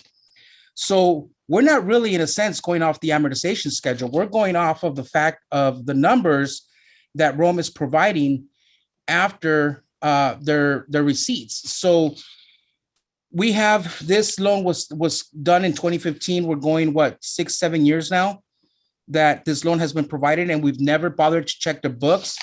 After looking at a schedule that we didn't receive a payment in 2018, we received a payment of $365,000 in 2019. We received nothing in 2020, and then we received $137,000 in 2021, and we're projected to receive $576,498 in April of 2022. How are we making sure that these numbers are accurate? Why are we just accepting a payment without verifying, that this is in fact what was left over to the developer? I mean, as it is, they got a very lucrative loan. I mean, I wish that, we can give home loans to our residents like this, which I know is impossible, but, we need to start making sure that we're doing our due diligence, and we're not just basically saying, hey, you know what, this is the check that we received based on their numbers. We have to do our due diligence here, because we're talking about almost $7.5 million that we could have used to acquire other properties, which we were planning to do, because we were under the impression that we had over $10 million, like it was indicated to us, when in fact we didn't have that amount of money. So again, this is something that we need to really look into the numbers, and not just accept what it is that they're giving us without having them give us a justification for this. Thank you, Mayor. Mayor. Yes, Councilmember Garcia. Okay, thank you. So, well, where do I begin? First of all, I think that Councilmember Damian, made an interesting comment in that this is money that this current council wanted to use to purchase properties and create affordable housing. No different than the previous council that used resources that were available to promote affordable housing. And the Rome project came at a time when the city had surplus properties, but didn't have a lot of resources like we had in past years, like with Community Redevelopment Agency money. In the past, we used CRA, Community Redevelopment Agency funds, to help offset costs and promote investment in our community.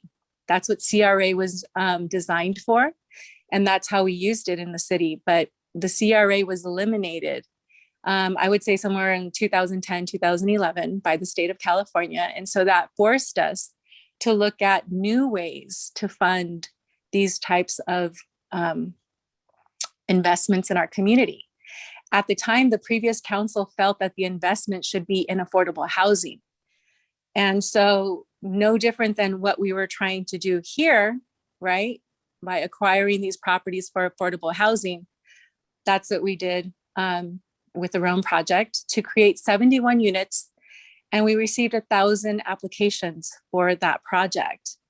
So clearly the need is there. A few months ago, we heard from residents in that building who have been positively impacted. We heard from dozens of residents. And, I'm very proud that we were able to provide that kind of housing. So, that was a council priority in the past, no different than the council priority now, to use that same funding resource to acquire properties and promote affordable housing.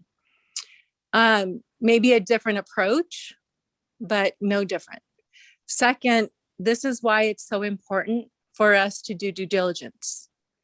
Before we start, spending money, before we start making plans. And that's why I was asking from the beginning for our staff to provide briefings on exactly what do we have available for any funding, for housing, rather than, let's just go out and shop. I think I used an analogy of, I love to shop at Nordstrom. And if I could run through that store and just grab, whatever appealed to me, I would do it. But before I do that, I got to know how much money is in the bank. Can I afford that? What's the plan? And by the end of the day, after all my shopping, are the pieces even going to match? So, you know, there's some strategy, there's a lot of research, there's due diligence that needs to happen. And I make that, you know, analogy jokingly, but, you know, it simplifies it, right? So this is why early on in the process, when we were looking at acquiring properties, I was asking for a full briefing so that we knew exactly what we were stepping into. And that's what I encourage, you know, at every policy decision, project decision that we do moving forward. My question for Rose is, Rose, two questions actually. One, can you tell me a little bit about that loan? And second, can you tell us why, you know, if Rome is supposed to be providing payment according to their agreement, can you tell us a little bit about why, or has there been any lapse in that? Can you tell us a little bit about that? This loan is issued based on a fixed interest rate, 2.75%. And as stated in the agreement, and the developer will pay the city after they apply all the receipts to their expenses, cover their expenses. Then the residual money will be sent to the city. That's why it will be various. For example, in this current year, they make $576,000 compared to the prior year, $137,000. And it depends, and it's not, we are not going to get a fixed payment. Okay, I am not so sure if I answer your question. Yes, you answered the second question. My first question is more along the lines of the funds, the quote unquote loan to Rome. Can you tell us what fund that came from specifically? Yes, and the loan came out from various funds. For example, and the land was originally under the Loma Housing Fund.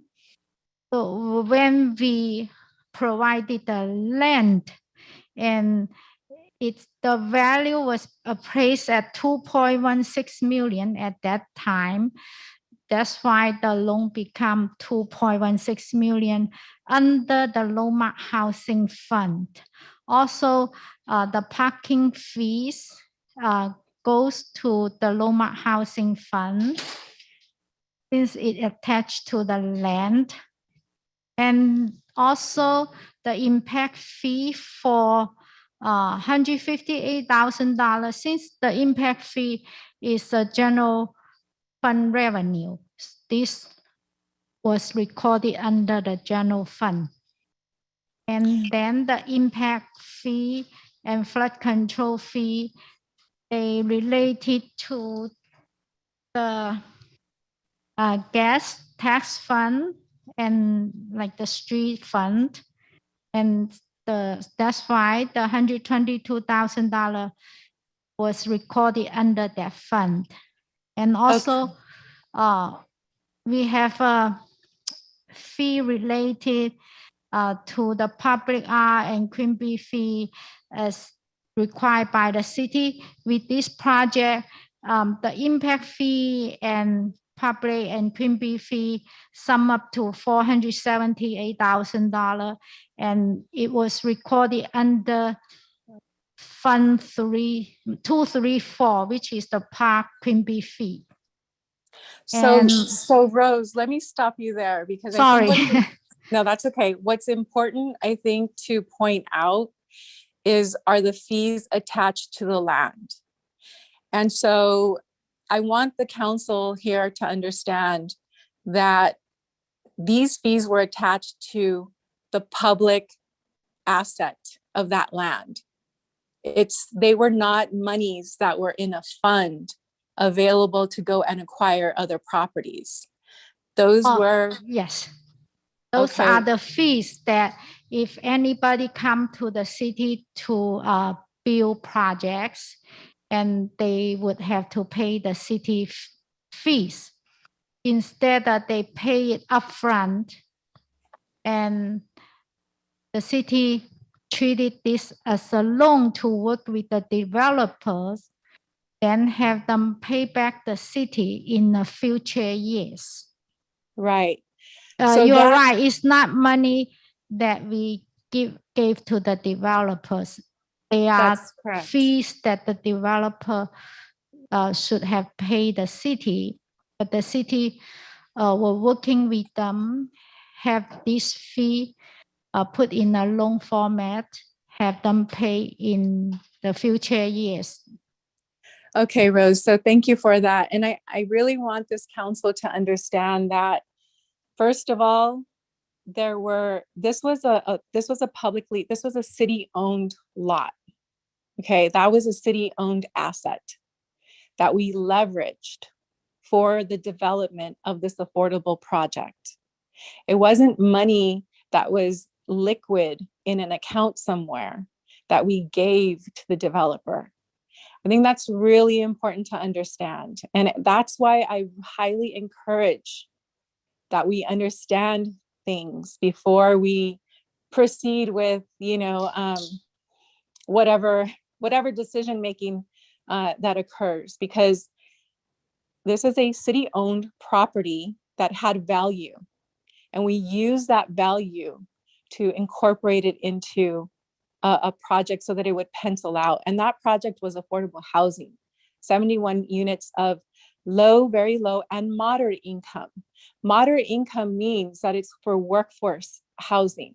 That means that it's for teachers, for entry-level police officers, for nurses. Yeah, that's going to be a higher income bracket than low and very low income. But you know what? There's a need for that. And so when this project was proposed, it was proposed as a low and very low project. I asked for moderate income. Why? Because there's a need in this community for moderate income workforce housing, and workforce housing is hard to get. So, it's easy for us to sit here and to say, oh, this and that and that and this. But actually, if you go back and you really truly understand how this transaction came to be, you'll understand that this was not money sitting in a fund somewhere that could be used to acquire properties in the future. This was actually, assets that the city owned, that the city leveraged so that this project could be developed. And what you're hearing Rose say, and I wasn't asking any leading questions, I was just asking her to answer my questions. What we're hearing her say is that the land value and the fees, the development fees that were attached to that were packaged in a way where it was issued as a loan. Okay, so we got to be careful. We got to understand more. But all of that said, it goes back to, at the time it was a council priority, no different than the council priorities of today. Okay, that's it. Thank you. Great, thanks. So I want to clarify whether it was given to them as land or money. It's been converted into owed money. So the city is owed millions of dollars. So like I said earlier, how do we justify a 55-year loan for $7.5 million only to make $1 million? The city bent over backwards for them. That is its own specific plan. It's not even part of the downtown. It's denser than any other project in the city. So they got a lot of freebies. All these impact fees, they're impact fees. They're supposed to help the city mitigate the impacts that new development has, yet we waived them for them and deferred them. And now we're going to wait 55 years. So it's been known on the council, it's been known in the city that the city never has any money for projects. That's what we hear all the time. It doesn't matter whether it's PD, public works, community development. The city never has any money, any expendable money. So how do we justify a 55-year loan for $7 million? And as I said before, that is it's owed money, whether it was land back then or whatever. Looking at it now, the city probably lost out because a downtown specific plan property is probably worth more now than it was back then. Also, that's not the point. I think we're kind of painting the current council as reckless in spending, and that's just not true.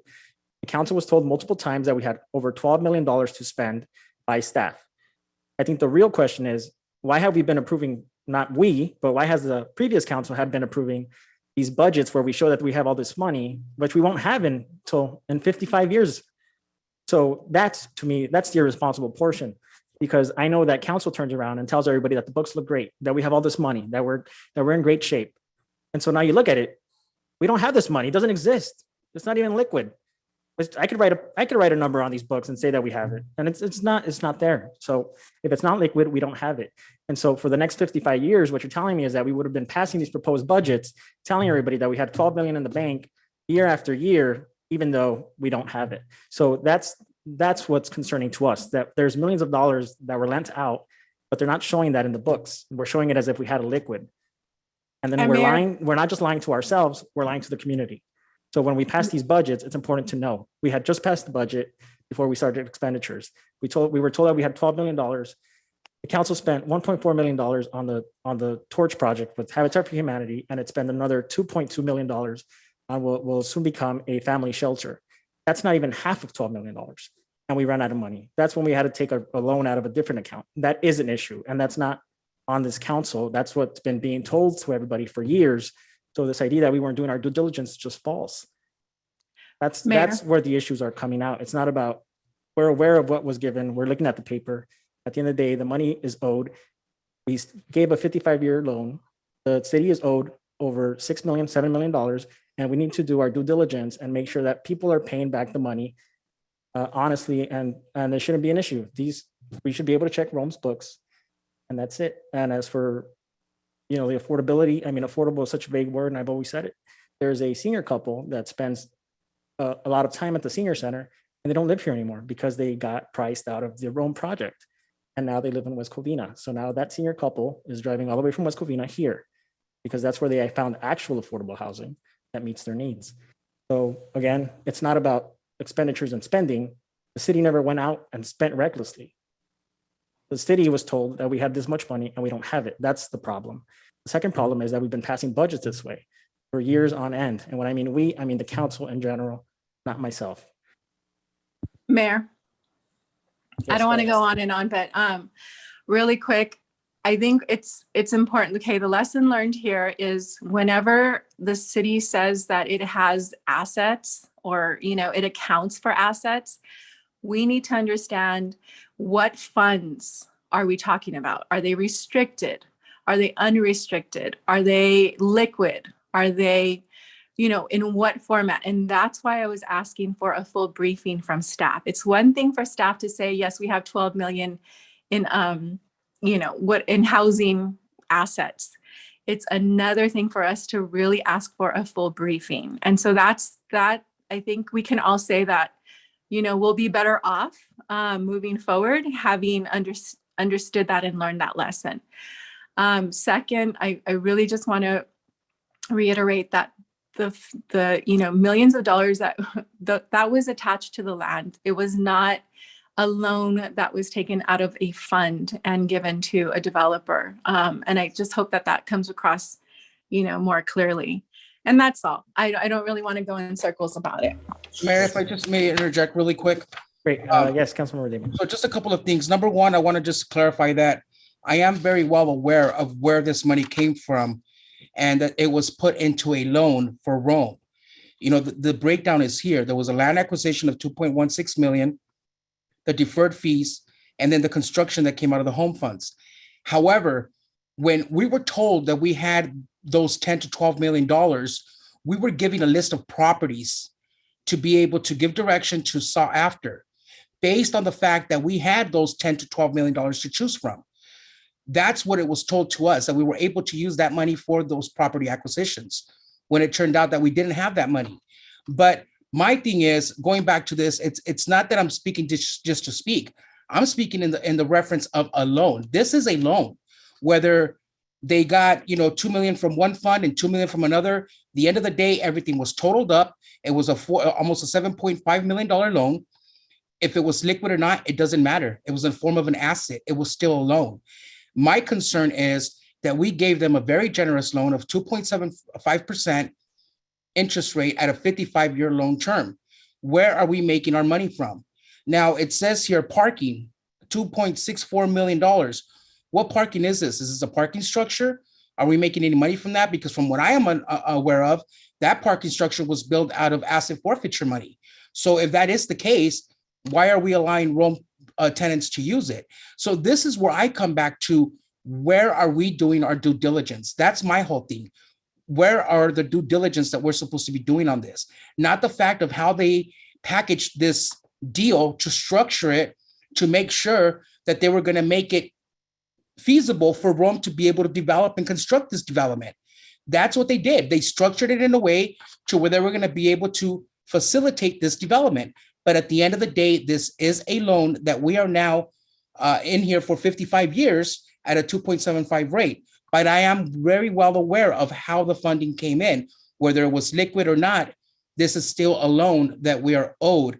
And I believe that we should look into the books, because it's been 6-7 years since this contract was drafted, and we really have no clarification as to how much money they are really profiting off of this project. Thank you. So at this moment, I will make a motion to receive and accept the accept and file the report. Can I get a second? Second. City Clerk, roll call, please. Thank you, Mayor. Mayor Emanuel Estrada, Yes. Councilmember Garcia, Yes. Councilmember Daniel Damian, Yes. Councilmember Paul Hernandez. We take it he's just absent, right? Okay. Mayor Pro Tem Alejandra Avila. Yes. Motion passed. Great, thank you.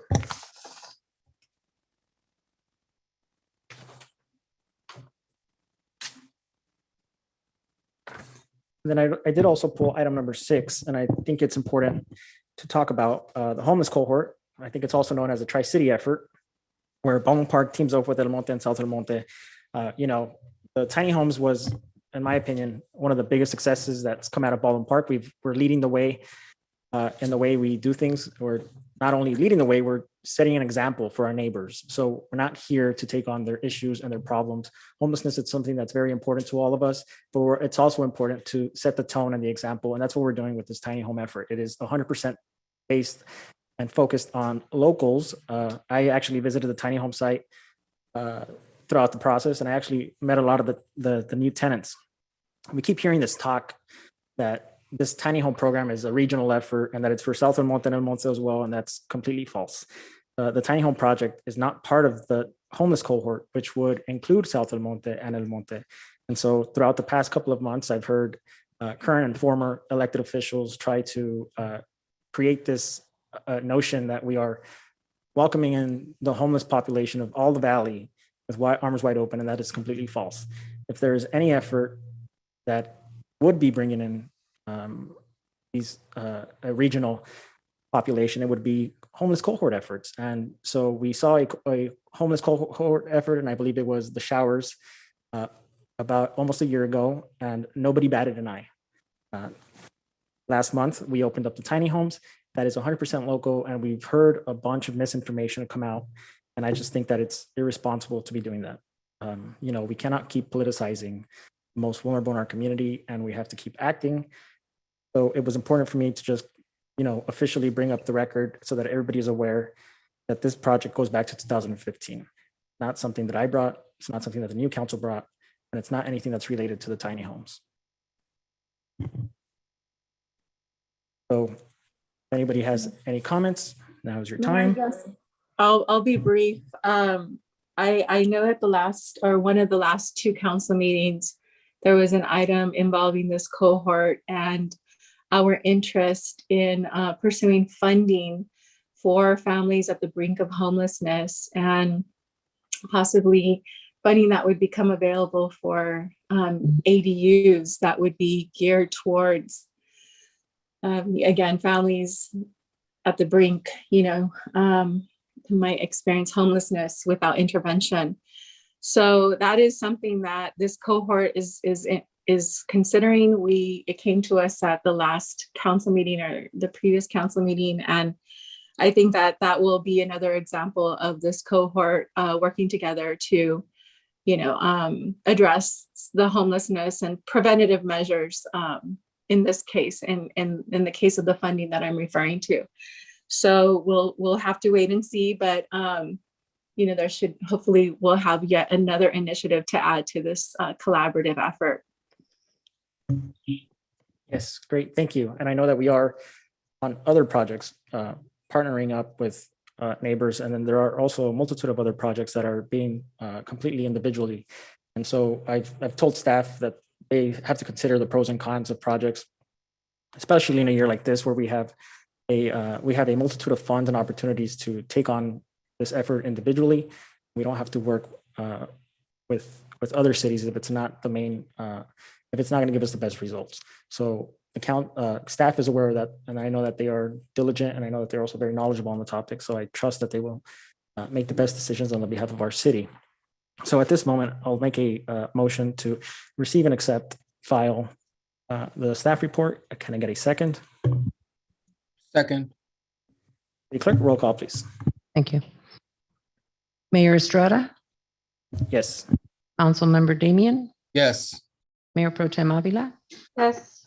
Councilmember Garcia. Yes. Motion passes. Great, thank you. And so at this moment, we are at item number 7. I'm not entirely sure who pulled the item. I pulled it, Mayor. Thank you. I just want to say that I think it's about time that we added mobile home spaces, single family homes, condos, and put a cap on the amount of money that they can increase the rent. Like we heard from Ms. Xochitl, from Beatriz, Mario Maciel in the past. Mario, in fact, was one of the ones that lost his house because he couldn't afford the rent increase. And it is so important that we protect all of our residents.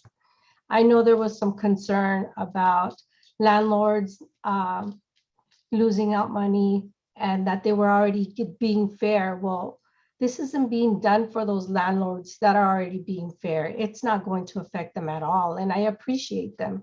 It's going to affect those landlords that are trying to cheat our community members, that are trying to increase the rent 12%, 15%, which is unfair. And that's the purpose of item number 7, to protect all residents that are renting in the city of Baldwin Park from those unfair practices. So I'm excited. This should have been done 2 years ago, but I'm excited that it's finally on the agenda.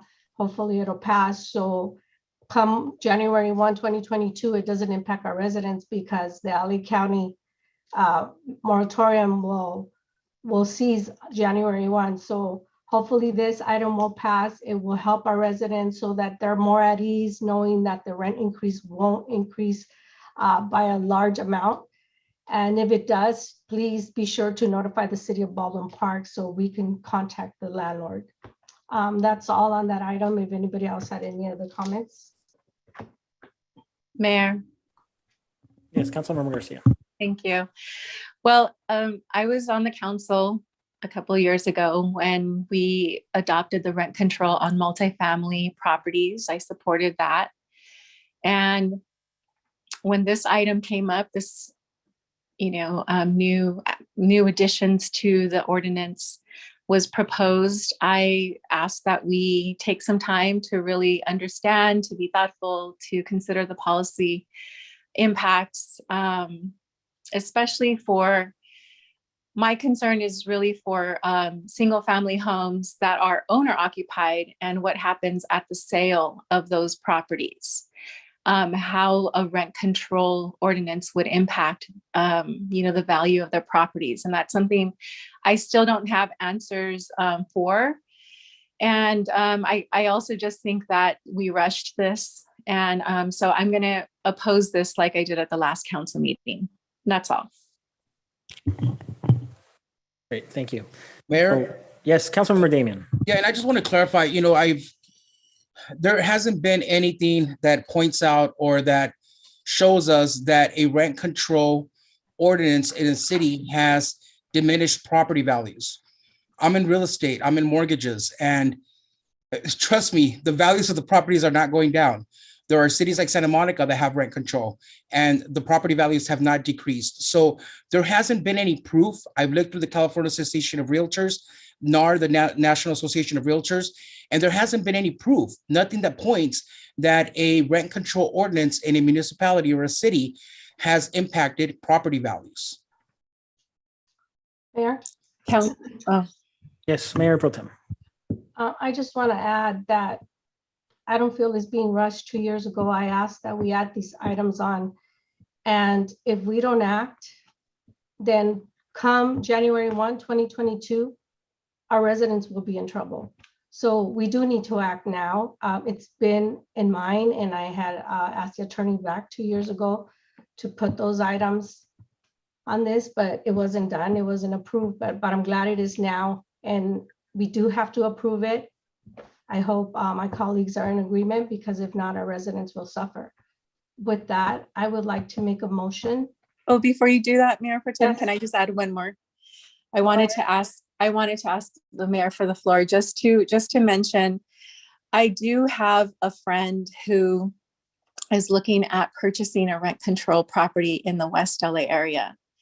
And actually that property is less than, in terms of the value, less than, it's more affordable, let's say, than a market rate multifamily property, of equal number of units. And that would be my concern, Councilmember Damian. So I have been witness, I guess, to a possible transaction involving a rent controlled multifamily property. And I understand that it is at a lesser value than, let's say, a market rate multifamily property in that neighborhood. So that would be my concern. But I'll just leave it there. So go ahead, Mayor Pro Tem. So Mayor Pro Tem, Thank you. before you make a motion, just wanted to comment. Go ahead. I don't think it's rushed. I think it's something that we should have kept our eye on since the first ordinance that came in place, because right after that, we had a pandemic. And we've been aware that housing insecurity is one of the biggest issues, not just during the pandemic, but pre-pandemic. The pandemic exacerbated a multitude of socioeconomic issues, and one of those is housing insecurity. So I not only myself, but I'm sure city attorney is well aware, because he's the one that's been writing the letters. We've had a multitude of residents that are continuously coming to us because their rents are going up, or because their landlords are not doing their due diligence. And just to name a few, and I don't know if have you been CCing the council, city attorney?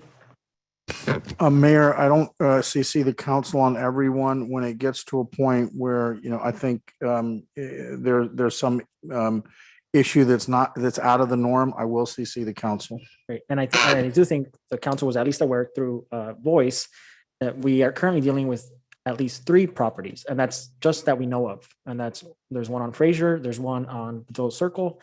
I think Councilmember Damon is also aware of that. I know he's been following Badillo Circle, and then there's another one on Vineland. And that's just 3 of the rental properties that we're aware of. That's just 3 where people decided to speak up, because we know that for the most part, immigrants, Latinos, people of color, working class people are too afraid to speak up sometimes.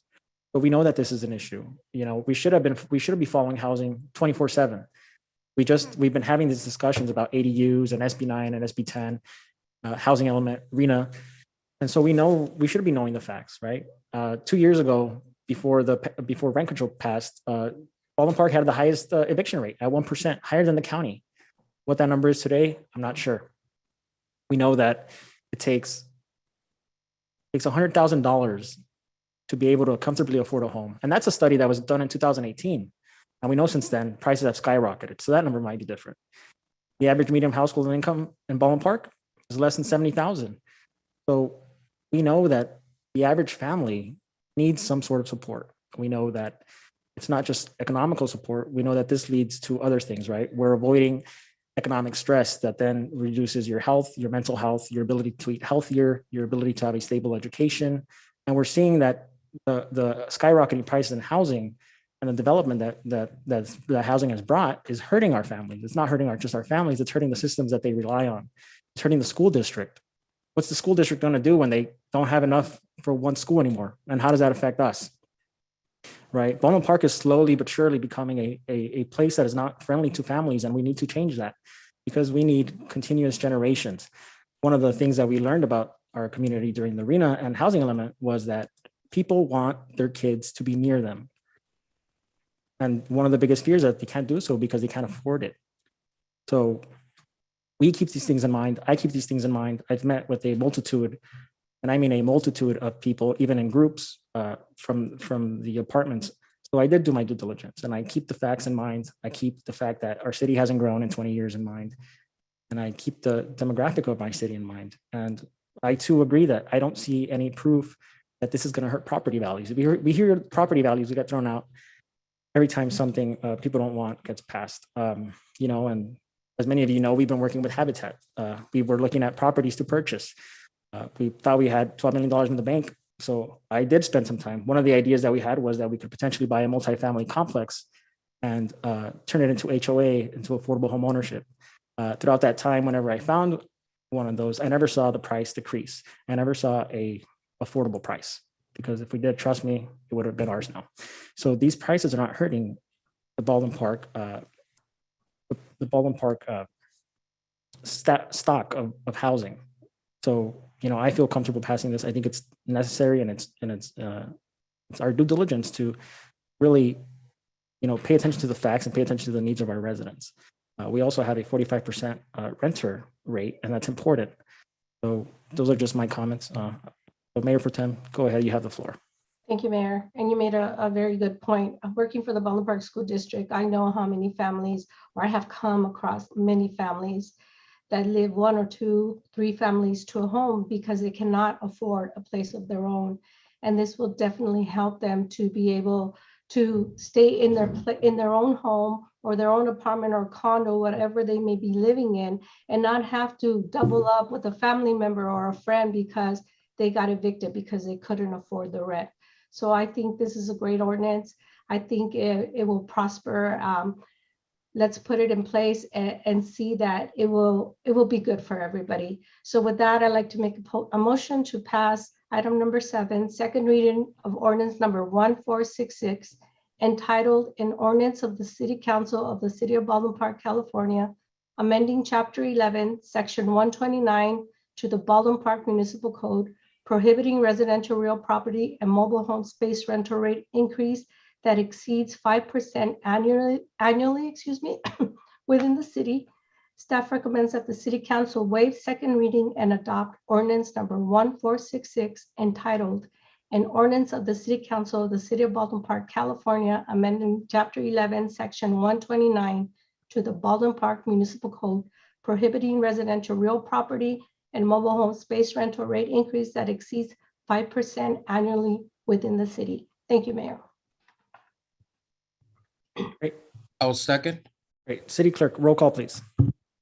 Thank you, Mayor. Mayor Pro Tem Avila, Yes. Councilmember Damian, Yes. Mayor Estrada, Yes. Councilmember Garcia, No. motion passes. Great. Thank you for that, City Clerk. I believe the motion passes 3-1.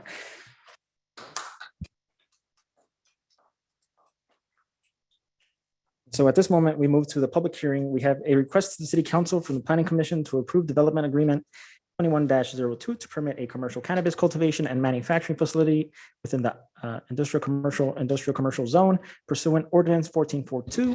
And this is located at 13075 Garvey Avenue. And the applicant is Don Verde LLC, case number DA 21-02 for CAN 21-02.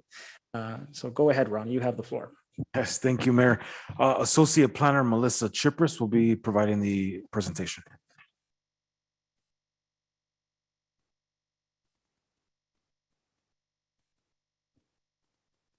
Thank you. Good evening, Honorable Mayor, Mayor Pro Tem, and council members.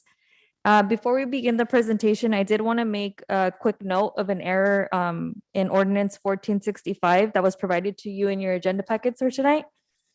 So Section 2, Item 1 of Ordinance 1465 reads as, because of the location of the commercial cannabis business is located within the I industrial zone, but it should read that the subject commercial cannabis business is located within the IC industrial commercial zone. So I did want to make quick note of that.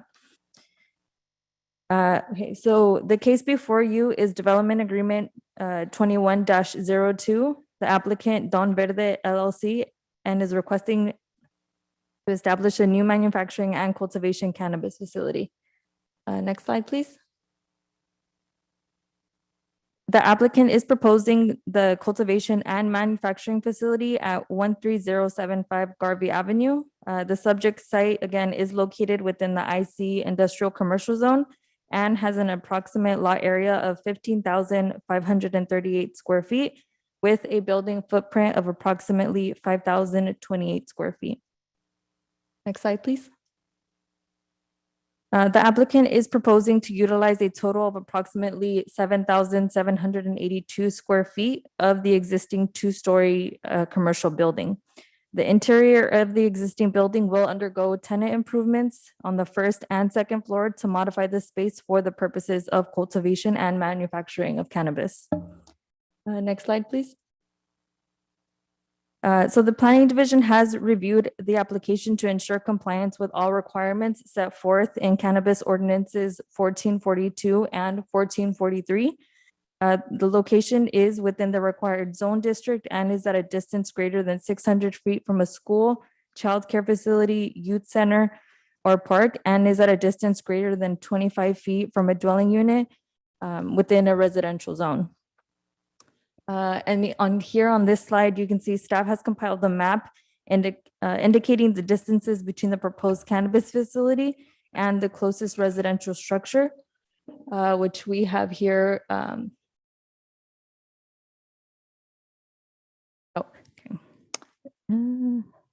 Which is the green line to the right and is approximately 63 feet away from the building. And in the blue lines here are the nearest residential accessory structures, which include storages and garages ranging from 50 feet to 61 feet in distance from the proposed building. Next slide, please. So to conclude, staff recommends that the City Council adopt Ordinance 1465 and approve DA 21-02. This does conclude staff's presentation, and the applicant and as well as special counsel Julia Silva are present for any questions. Thank you. Great, thank you. Thank you for that, Melissa. We don't see you here often, so nice to see you. So yeah, if any council members have any questions, now is the time. I will say that I was at the commissioners meeting, and I did hear a lot about their information and a lot of their security features, which I think are great.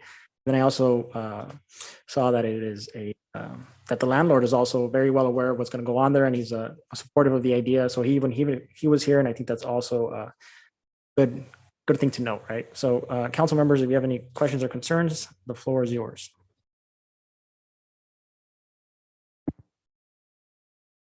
Yeah. Yes, Mayor Pro Tem. I have a question. Thank you. I saw, is that the building right by the city yard? Yes, that's the one.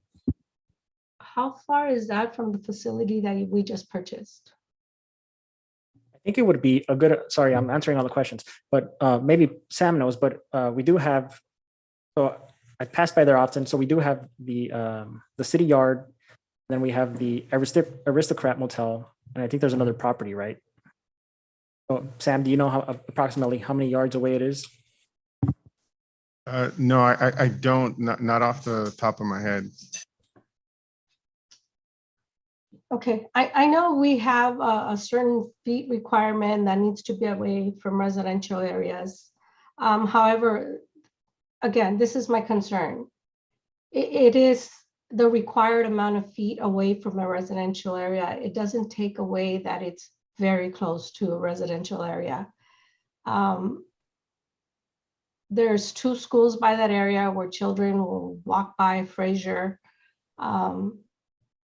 which is very close to the facility. There's Tracy Elementary, there's De Anza Elementary, there's Sierra Vista High School, and Sierra Vista Junior High, that the students are constantly going to be walking by those areas. My concern is the proximity, even though it's legal, the proximity to our schools, the proximity to our houses. What is the traffic impact going to be in that area? And the smell coming out of that area also. It's so close to the homes. I would think the odor from the facility is going to seep out into our community. So I'm concerned about that. Because, look, you can see the map right there, how close it is. I know exactly what the little alley is. It's very narrow. We look at the numbers and again, it's legal. But if you drive by that little alley, it's a very narrow alley. Only one car can go in at a time. You have to wait for another car to go by. And you have homes all around that area and all down Fraser. Students walk through here to get to Tracy, to get to Sierra Vista, to get to De Anza. I'm just not very happy about the location of this facility. I like it when they're out in industrial areas where there are no homes and families that can be affected by either the traffic impact or the odor being brought out by this business. That's all my comments.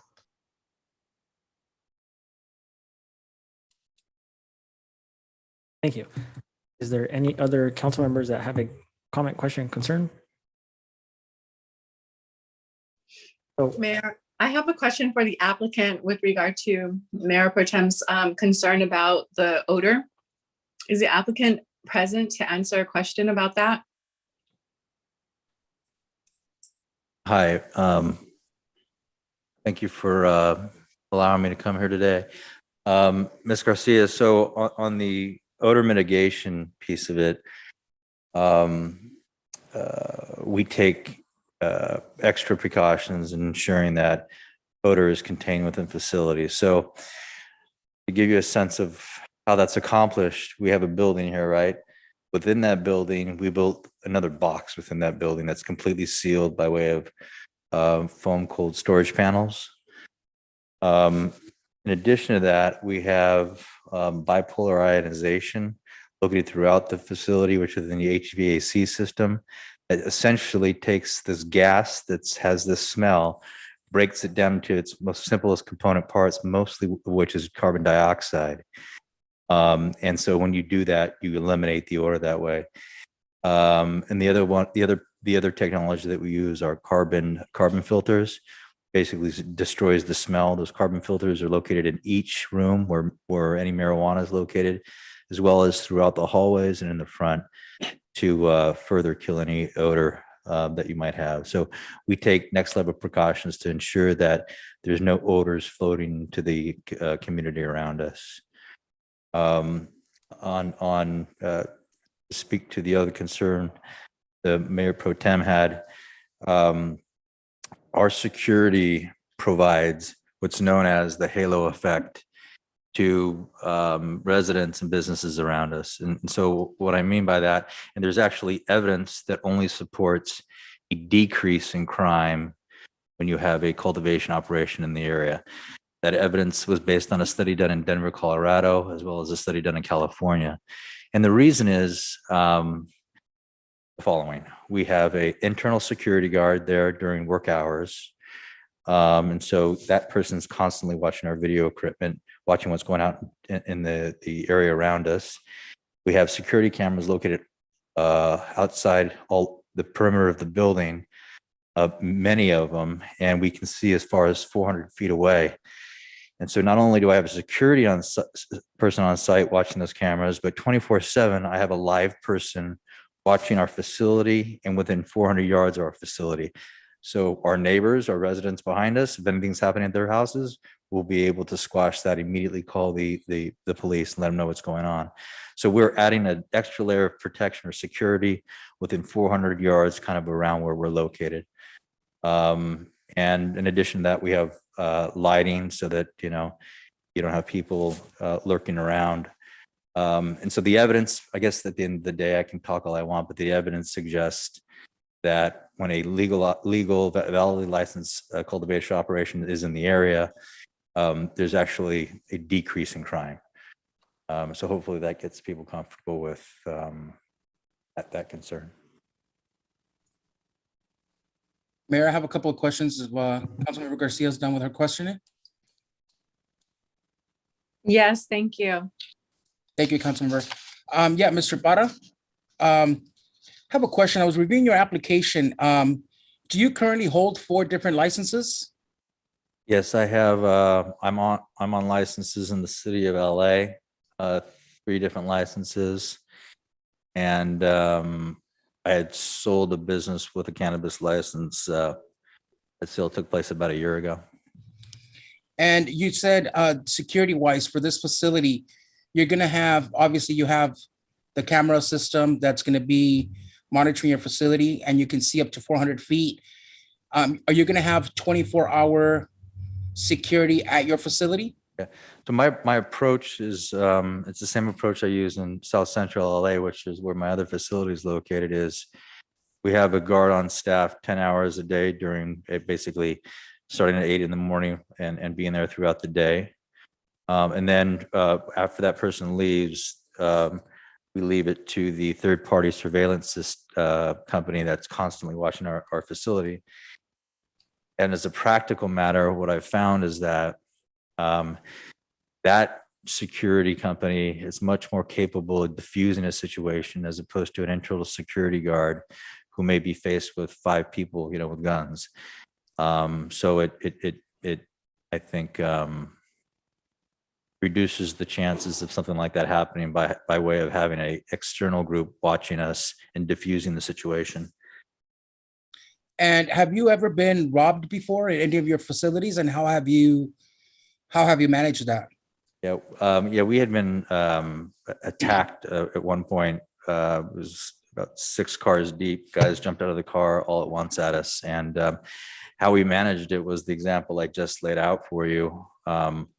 Our internal security guard was, literally with gun in hand, telling them, I'm inside. That didn't thwart the attack, but the third-party surveillance system company that did thwart the attack, they talked him out of it, told them that the sheriff was on their way, and ultimately they scattered. So a couple of things that I noticed, Mr. Parra, was during the planning commission meeting, you mentioned at first, you had mentioned that you had never been robbed before. And now you're stating— I have not. Well, that's what I seen on the planning commission meeting. I can go back and review that. Maybe I'm wrong, but from what I recall, you had mentioned that you had never been robbed, and then you said you were attacked once. And just now, when you were answering to Councilmember Garcia's questions, you had said that you were going to be putting a 24/7 security guard in place, but now you're saying that you're going to have a guard there at your facility for 10 hours a day. So why is it that you wouldn't be in favor of implementing a security guard there at your facility 24 hours a day to avoid any type of, if he's there from 8 a.m. to 6 p.m., you're probably more at risk of getting robbed at night when the facility is closed. Yeah, well, I can, I guess as a pragmatic matter, my experience has taught me that it's most important to have a third-party security firm watching you during the night hours, because it can diffuse a situation without somebody getting hurt. That's very important to me. I've always maintained that we have not been robbed because I've not been robbed, been attacked, but I have not been robbed. Hopefully that. And your guard, your security guard, will he be armed or is he an unarmed guard? No, he's armed. It's an armed security firm. Yeah, so I mean, I understand that diffusing the situation, I get that. By the time the police arrives, from within your third-party monitoring system, at least the guy who's armed may be able to avoid from them, getting into the property. So maybe looking into providing a 24-hour security guard at your facility would be something that would make some of those residents a little bit more at ease. That's probably what more of they're worried about. I know that you can mitigate the smell with the filtration systems that you guys can put in place. Yeah. And we as a city can make sure that you're abiding by that. But as far as the security is concerned, if you have an armed guard there, I think it would be wise to increase his hours from 10 hours a day to the 24-hour security. I think that would be. If the council feels strongly about that, I can consider that. I guess my concern would be, no one wants a gunfight. And so that's the way I approached it. My experience has taught me again that the third-party service is much more capable of diffusing a situation than an armed guard within a facility. But again, I'm open to suggestion. May I make a comment as well? This is legal counsel for Don Verde LLC. Yes, go ahead. Thank you. Regarding Mr. Damien's point about 24-hour security, I found in my experience, I've been working with cannabis businesses since the beginning of licensing for medical in California. And in particular, I've seen more issues with dispensaries, but from the attempted robberies, I've seen, as Mr. Parra mentioned, more injury and violence happen when there is an armed guard on the premises. You can look in the city of LA that these guards have been shot before and one has actually died. We're not seeing that as, with cultivations and manufacturings, because you're not having the day-to-day cash handling, cash on premises and open to the public. However, that being said, I do want to make the point that I've also found that having that security that Mr. Parra is proposing, where they are working remotely 24/7, is actually a more accurate way to thwart any risk, because they are using technology, whereas an armed guard is just patrolling the premises. So any robber who can, watch the armed guard can pick up on patterns. And if the guard is patrolling one area, can try to enter from another area. So finding that presence, that digital presence, is actually more effective. Thank you for that clarification, ma'am. And then my last question, Mr. Parra, is: are you the only owner of this of Don Verde, or do you have any other co-owners? The only owner. You're the only owner. Okay. Thank you. That's all the questions that I had. Thank you. Great, thank you. And then I did want to just touch on the subject that you, by having the third-party surveillance, are actually going above what the standard is set at the city for security measures, I believe. That's correct. Sorry, can you repeat that question? So by having a third-party person surveilling your cameras or your property 24/7, you're going above what the what the security standards are for all the other companies around us. Correct. That's not required. I've used it in LA City, found that it's a much better solution than an armed guard, and so that's Mayor and members of the council, I'd like to refer you to the ordinance adopted by the city council to allow cannabis in the city, specifically section 127.11. It doesn't require an armed guard on the premises. It requires a plan to be approved by your chief of police. And the camera shall be in use 24 hours, 7 days a week. It appears that in this instance, the applicant is going above and beyond what the code requires, for your information.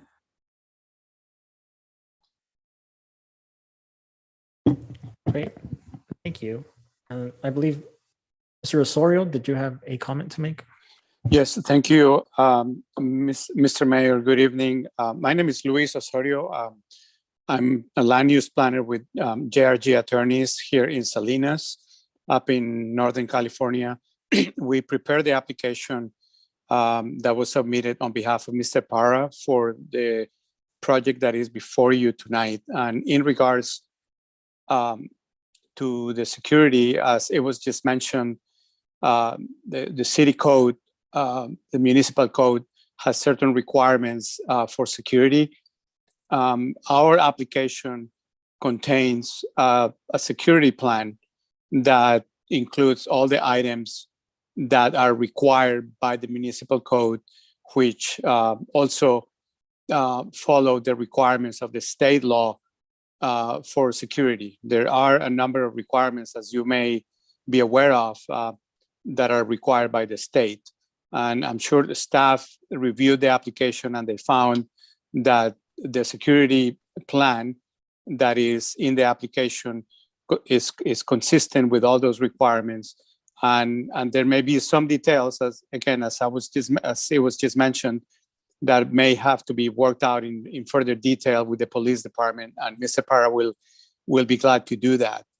Also, the mayor pro tem, if I may offer an answer to the traffic question, which was also mentioned, I think, by a member of the neighborhood earlier in the public comments. This facility is not going to have any visitors other than deliveries. The in and out traffic of the facility will be limited to employees of the facility. And there's plenty of parking. This is a commercial area. The building was built per the city code standards, and the parking on the site is that which is required for the building and for the use based on the standards of the municipal code. And then finally, also answering or referring to the other issue that the mayor pro tem brought up was the location of the building. Obviously, the city made a decision when they adopted the ordinance to allow these facilities in the IC commercial zone. And this is one of those zones in the city. And the other issue is that there is what's, I guess, is a secondary street, that separates this commercial area from the residential neighborhood. And finally, just so that everybody has an added level of comfort, again, going back to the application, on the application, we have site management and employee policies that are going to be used for the management of the facility. There are good neighborhood policy elements and community relations on the plan. And so with all these, I think, again, given the location, this is going to be an added venue for the city to make some additional revenue, and that's also the purpose of the development agreement. I leave it at that, and I appreciate the time. Thank you. Mayor. Yes, Mayor Pro Tem. Thank you. I appreciate you responding to my concerns. However, it's still a concern to me. I don't know how many of you owners have a facility 63 feet away from your home. Do any of you?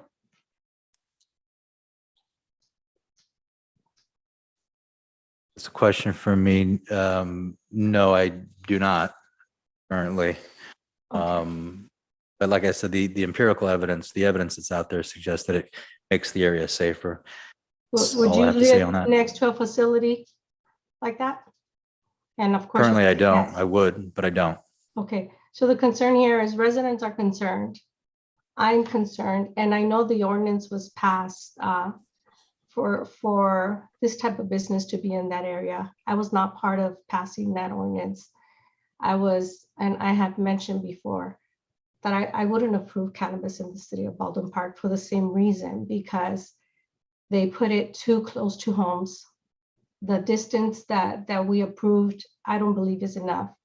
The businesses that are already here, we want to make sure they're successful. All I'm asking is that these businesses go away from the residential areas. There's plenty of industrial areas that are nowhere near homes, nowhere near schools, nowhere where our children will be walking in. I know you're providing security, but we never know what may happen in a given day. God forbid there's a shootout. Bullets can go anywhere. I don't know how far a bullet can travel, but I can guarantee you it could travel to as far as to one of those homes if children are outside playing. That is my concern. I would welcome you into my city if it was another location not near our homes, not near my children, not near our residents. That is my concern. I wouldn't want it 63 feet away from my home. And that is the concern of the residents that live there. They don't want it near their home. And that's all it is. Nothing against you, nothing against your business, but it's the location. I don't like the location. I'm not, even though the city ordinance passed it, I'm not satisfied with the location of this facility. Thank you. Great, thank you. So at this moment, I will open up the public hearing. So anybody looking to speak in favor, I will, now is the time to do so. Looking that.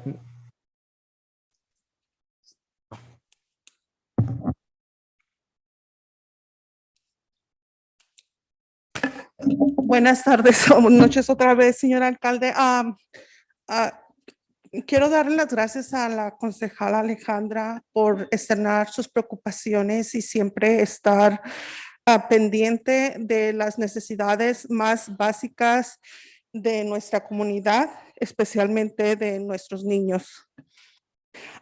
Yo tuve un negocio muy cerca de esta locación, exactamente en la calle Bess, Garby. Mi dirección era Garby 13011 y por consiguiente también eras parte de la calle Fraser. Siempre había niños caminando enfrente de mi negocio que van de Ansa School. Y también venían los niños que estaban cruzando el freeway, por el puente y caminaban a Ansa School también. Pero por cosas del destino, tuve que vivir en mi negocio por 2 meses y pude ver 24 horas el movimiento de esa área. Creo que si el negocio queda enfrente de la calle Garby, no va a tener mucho impacto con el caminar de los niños a la escuela, porque está muy separado. El caminar de los niños es por la Fraser. Lo que sí me gustaría ver de cualquier negocio. Good evening once again, Mr. Mayor. I would like to thank Councilmember Alejandra for her comments and the fact that she always is concerned about the needs, especially of the children. I was a resident of that area, specifically Best Garby 13011, which is also part of Fraser, and always saw the children walking in the area, especially going back and forth from the Ansa School. There's a freeway that's crossing the area, and I saw the children crossing there all the time. I had to leave because of reasons that are not pertinent to explain. I had to live in my business for 2 months there, and I saw personally how this business is carried on. I don't think the children are necessarily directly exposed because they mainly walk through on Fraser. Hay mucho movimiento de personas sin hogar en esa área, especialmente por el freeway, por el negocio de 7-Eleven que está en esa esquina. Pero honestamente yo caminé varias veces de noche de mi negocio a Baldwin Park Boulevard y esa área siempre fue muy limpia, muy tranquila. No veo mucha preocupación en establecer un negocio ahí. Además, es importante apoyar los negocios, pero me gustaría ver de este negocio y de cualquier negocio que se establece en Baldwin Park, la inversión que ellos hacen en la comunidad alrededor que va a ser afectada por este negocio.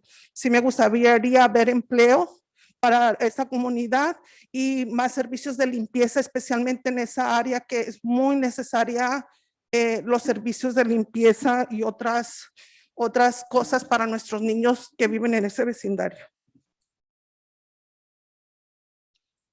There is not much movement in that area next to the freeway, with exception of the 7-Eleven businesses that is nearby. Honestly, I have walked in this area at night by myself, and the area is very quiet still and clean. I don't see a problem with this business. I also want to express my support for this type of businesses, but I would like to see to know what this business is going to do for the community, especially in regards to the cleanliness and other aspects that would benefit the children. Bueno, como miembro de la comunidad, me gustaría ver esos servicios para mi comunidad, que vengan del envolvimiento que tenga el dueño para esa comunidad. Gracias. And as a member of the community, I would like to see this type of involvement on the part of the owner of this business, involvement in things that are going to benefit the community. Thank you.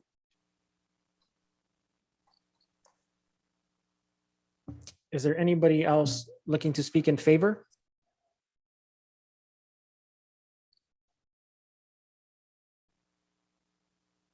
Okay, seeing that nobody else is looking to speak in favor, I will now move to open up the public hearing for those speaking in opposition. Is there anybody looking to speak in opposition?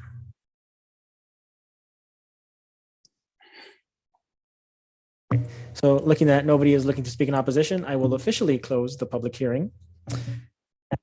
I believe, so we've heard some comments in favor and against, and then I don't know if you were gonna come up here and then comment, if you guys are okay.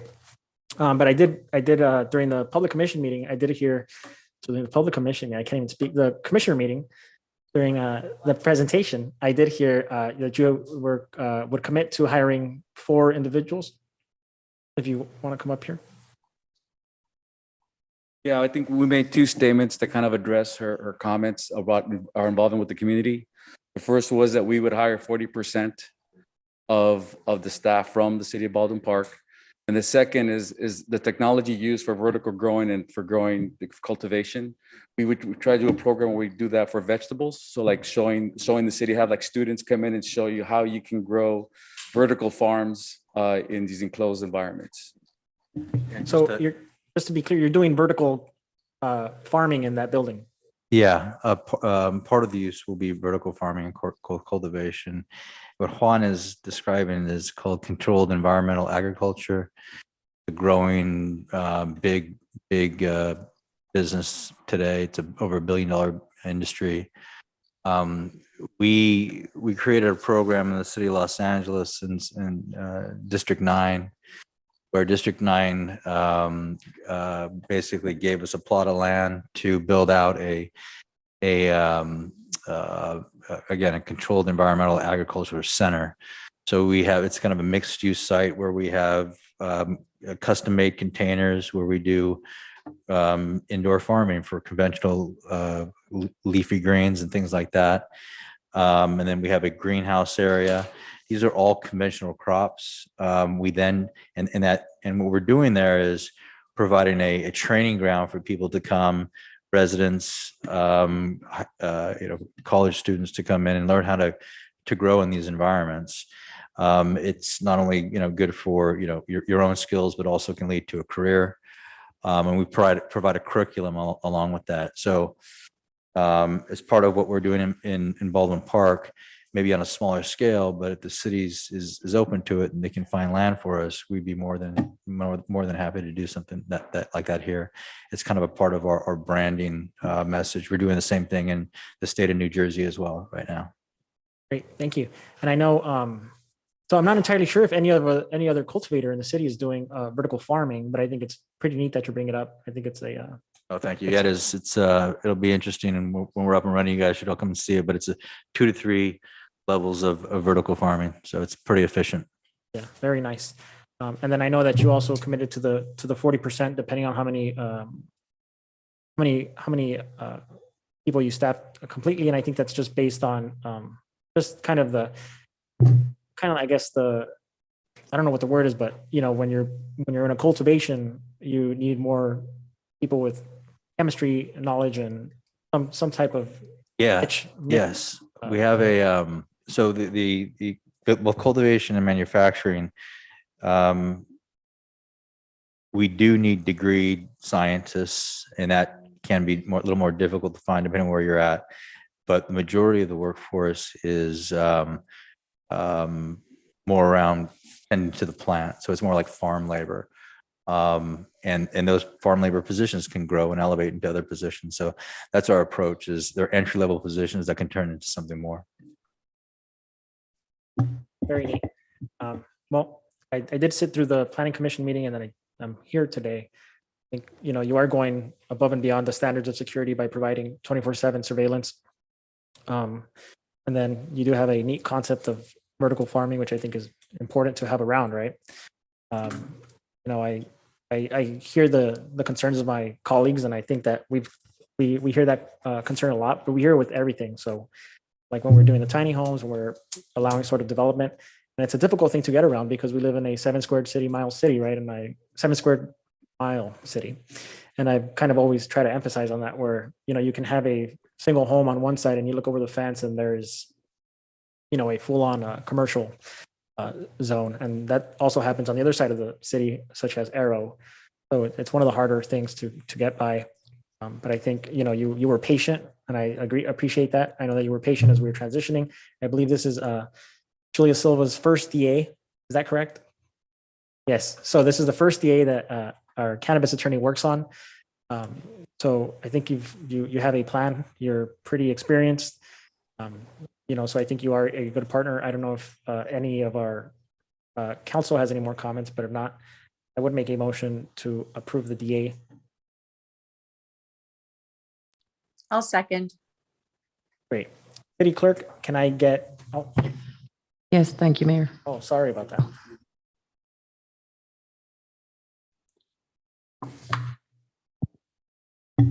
Sorry about that. So I will make a motion. We'll also waive the first, so approve the DA and waive the first hearing.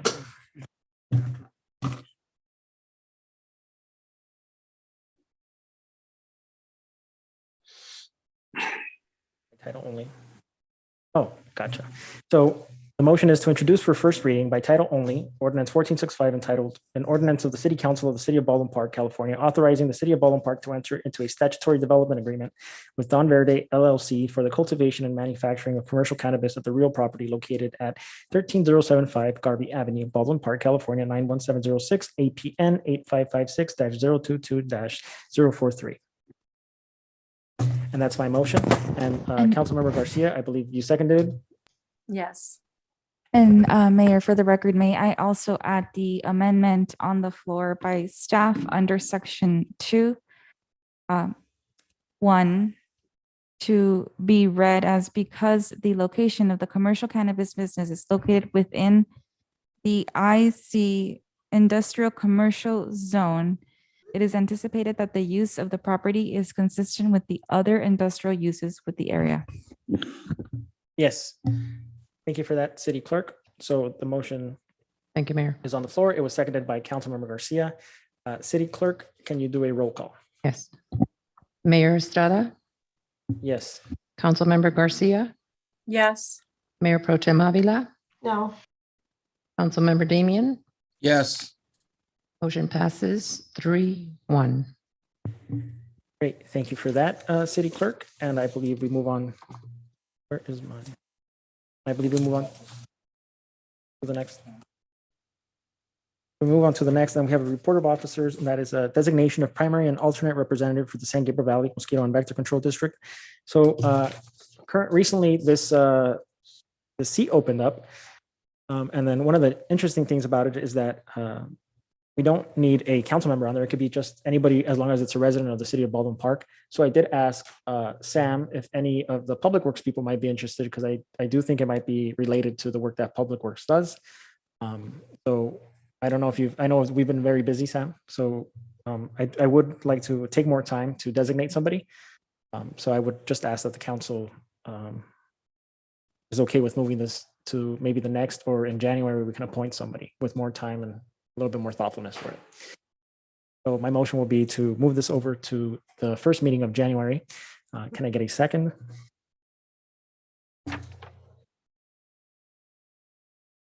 I will Second. Mayor. Okay, great. And then roll call, City Clerk? Yes, thank you. Mayor Estrada, Yes. Councilmember Damian, Yes. Mayor Pro Tem Avila, Yes. Councilmember Garcia. Yes. Motion passes 4. Great, thank you. And so at this point, we are at the City Council, City Clerk, City Treasurer, staff request and communication. I did have some things on the list. I did want to request that staff work on the potential of renewing the bridge at Central School. If anybody has passed through there, we know that it's a very high and very narrow bridge. So it would be essential to look into providing an ADA compliance, an ADA compliant bridge for that area, especially because it's for the children and people who walk their kids to Central Elementary. And then I believe you might have to reach out to the Office of Homelessness or the county to see how we can get that going. Then I did want to just quickly talk about the tiny homes update. So I think that was a very great project. I'm sure by now many of us have seen some of the coverage that we've gotten. We've received a lot of positive press regarding it. So I just wanted to thank staff for doing their due diligence and getting that facility going in less than 4 months. It was very nice, and it's a small world. I think I was there with Manny, and I didn't have to introduce myself to the first resident that took who went into that home because I actually knew him. I went to automotive adult school with him, so it was it's very. I mean, of course, it's tragic to see that people need these services, but it's also a good feeling to know that we're helping out our community. And I do want to encourage my colleagues to go out there when they have the time. Sam and John, I know you went out there. I'd have been there.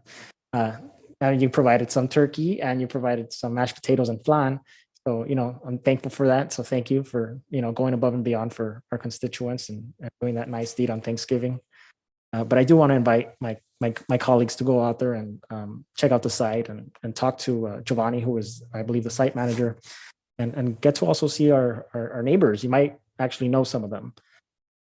And I do want an update. I know Councilmember Damian requested the potential of a new family service center at the old Olson site. So I just want to know when we can expect an update on that.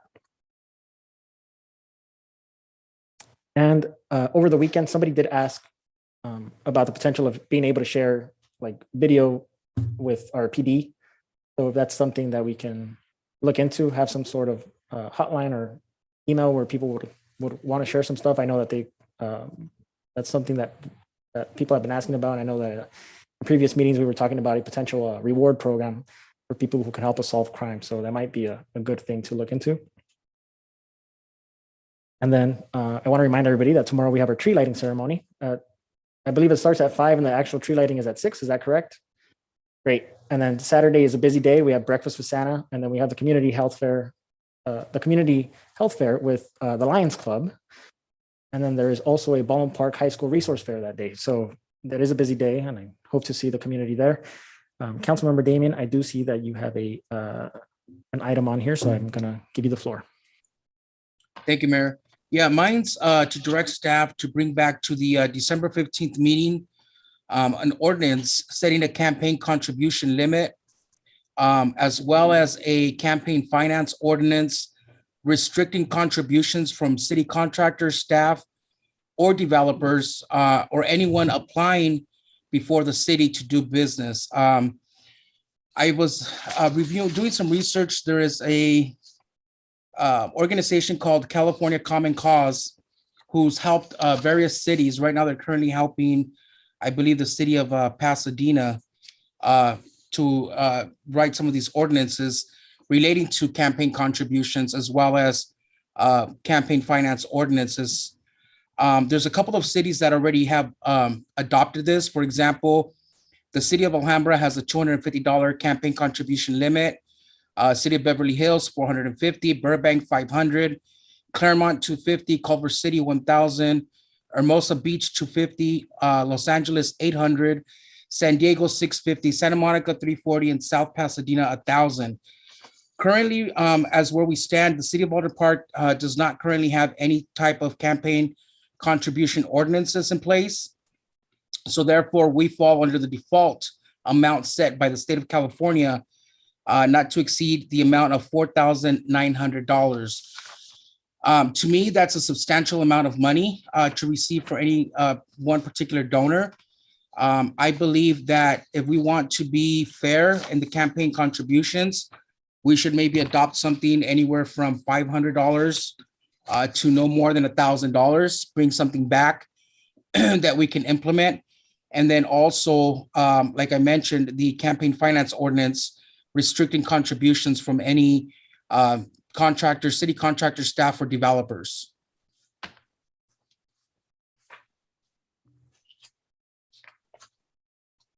Great.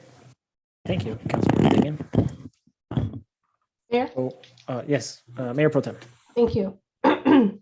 I saw that you went to visit the tiny homes over the holiday weekend, and actually that was my plan, but I ended up getting sick. Today I'm still sick. So I do plan on going in there to meet our new tenants at the facility, because it is an exciting facility. We have gotten a lot of press release, and I agree. I think it is one of the best projects to date that we have brought to our city, and I'm looking forward to bringing more programs for our low-income families and our homeless population here in the city of Baldwin Park. I also want to, I know I didn't put it on the agenda, but I wanted, and I think we had asked for this before, an update on the Motel 6 conversion, because I want to be clear on how the residents are picked to come live at the Motel 6. Is it the homeless population? What is the process? And I had requested to do a visit also of the facility to see if they are upgrading it like they say that we're going to do. So I really would like to see an update and a report of how these residents are picked to come to Motel 6, and are they to capacity to date. So if I can have staff provide that for me at the next council meeting, or if we can schedule a visit as soon as possible. Thank you. Great. Thank you for that, Mayor Pro Tem. So at this moment, we are done with official city business, and I believe we will be recessing into closed session for a couple more items.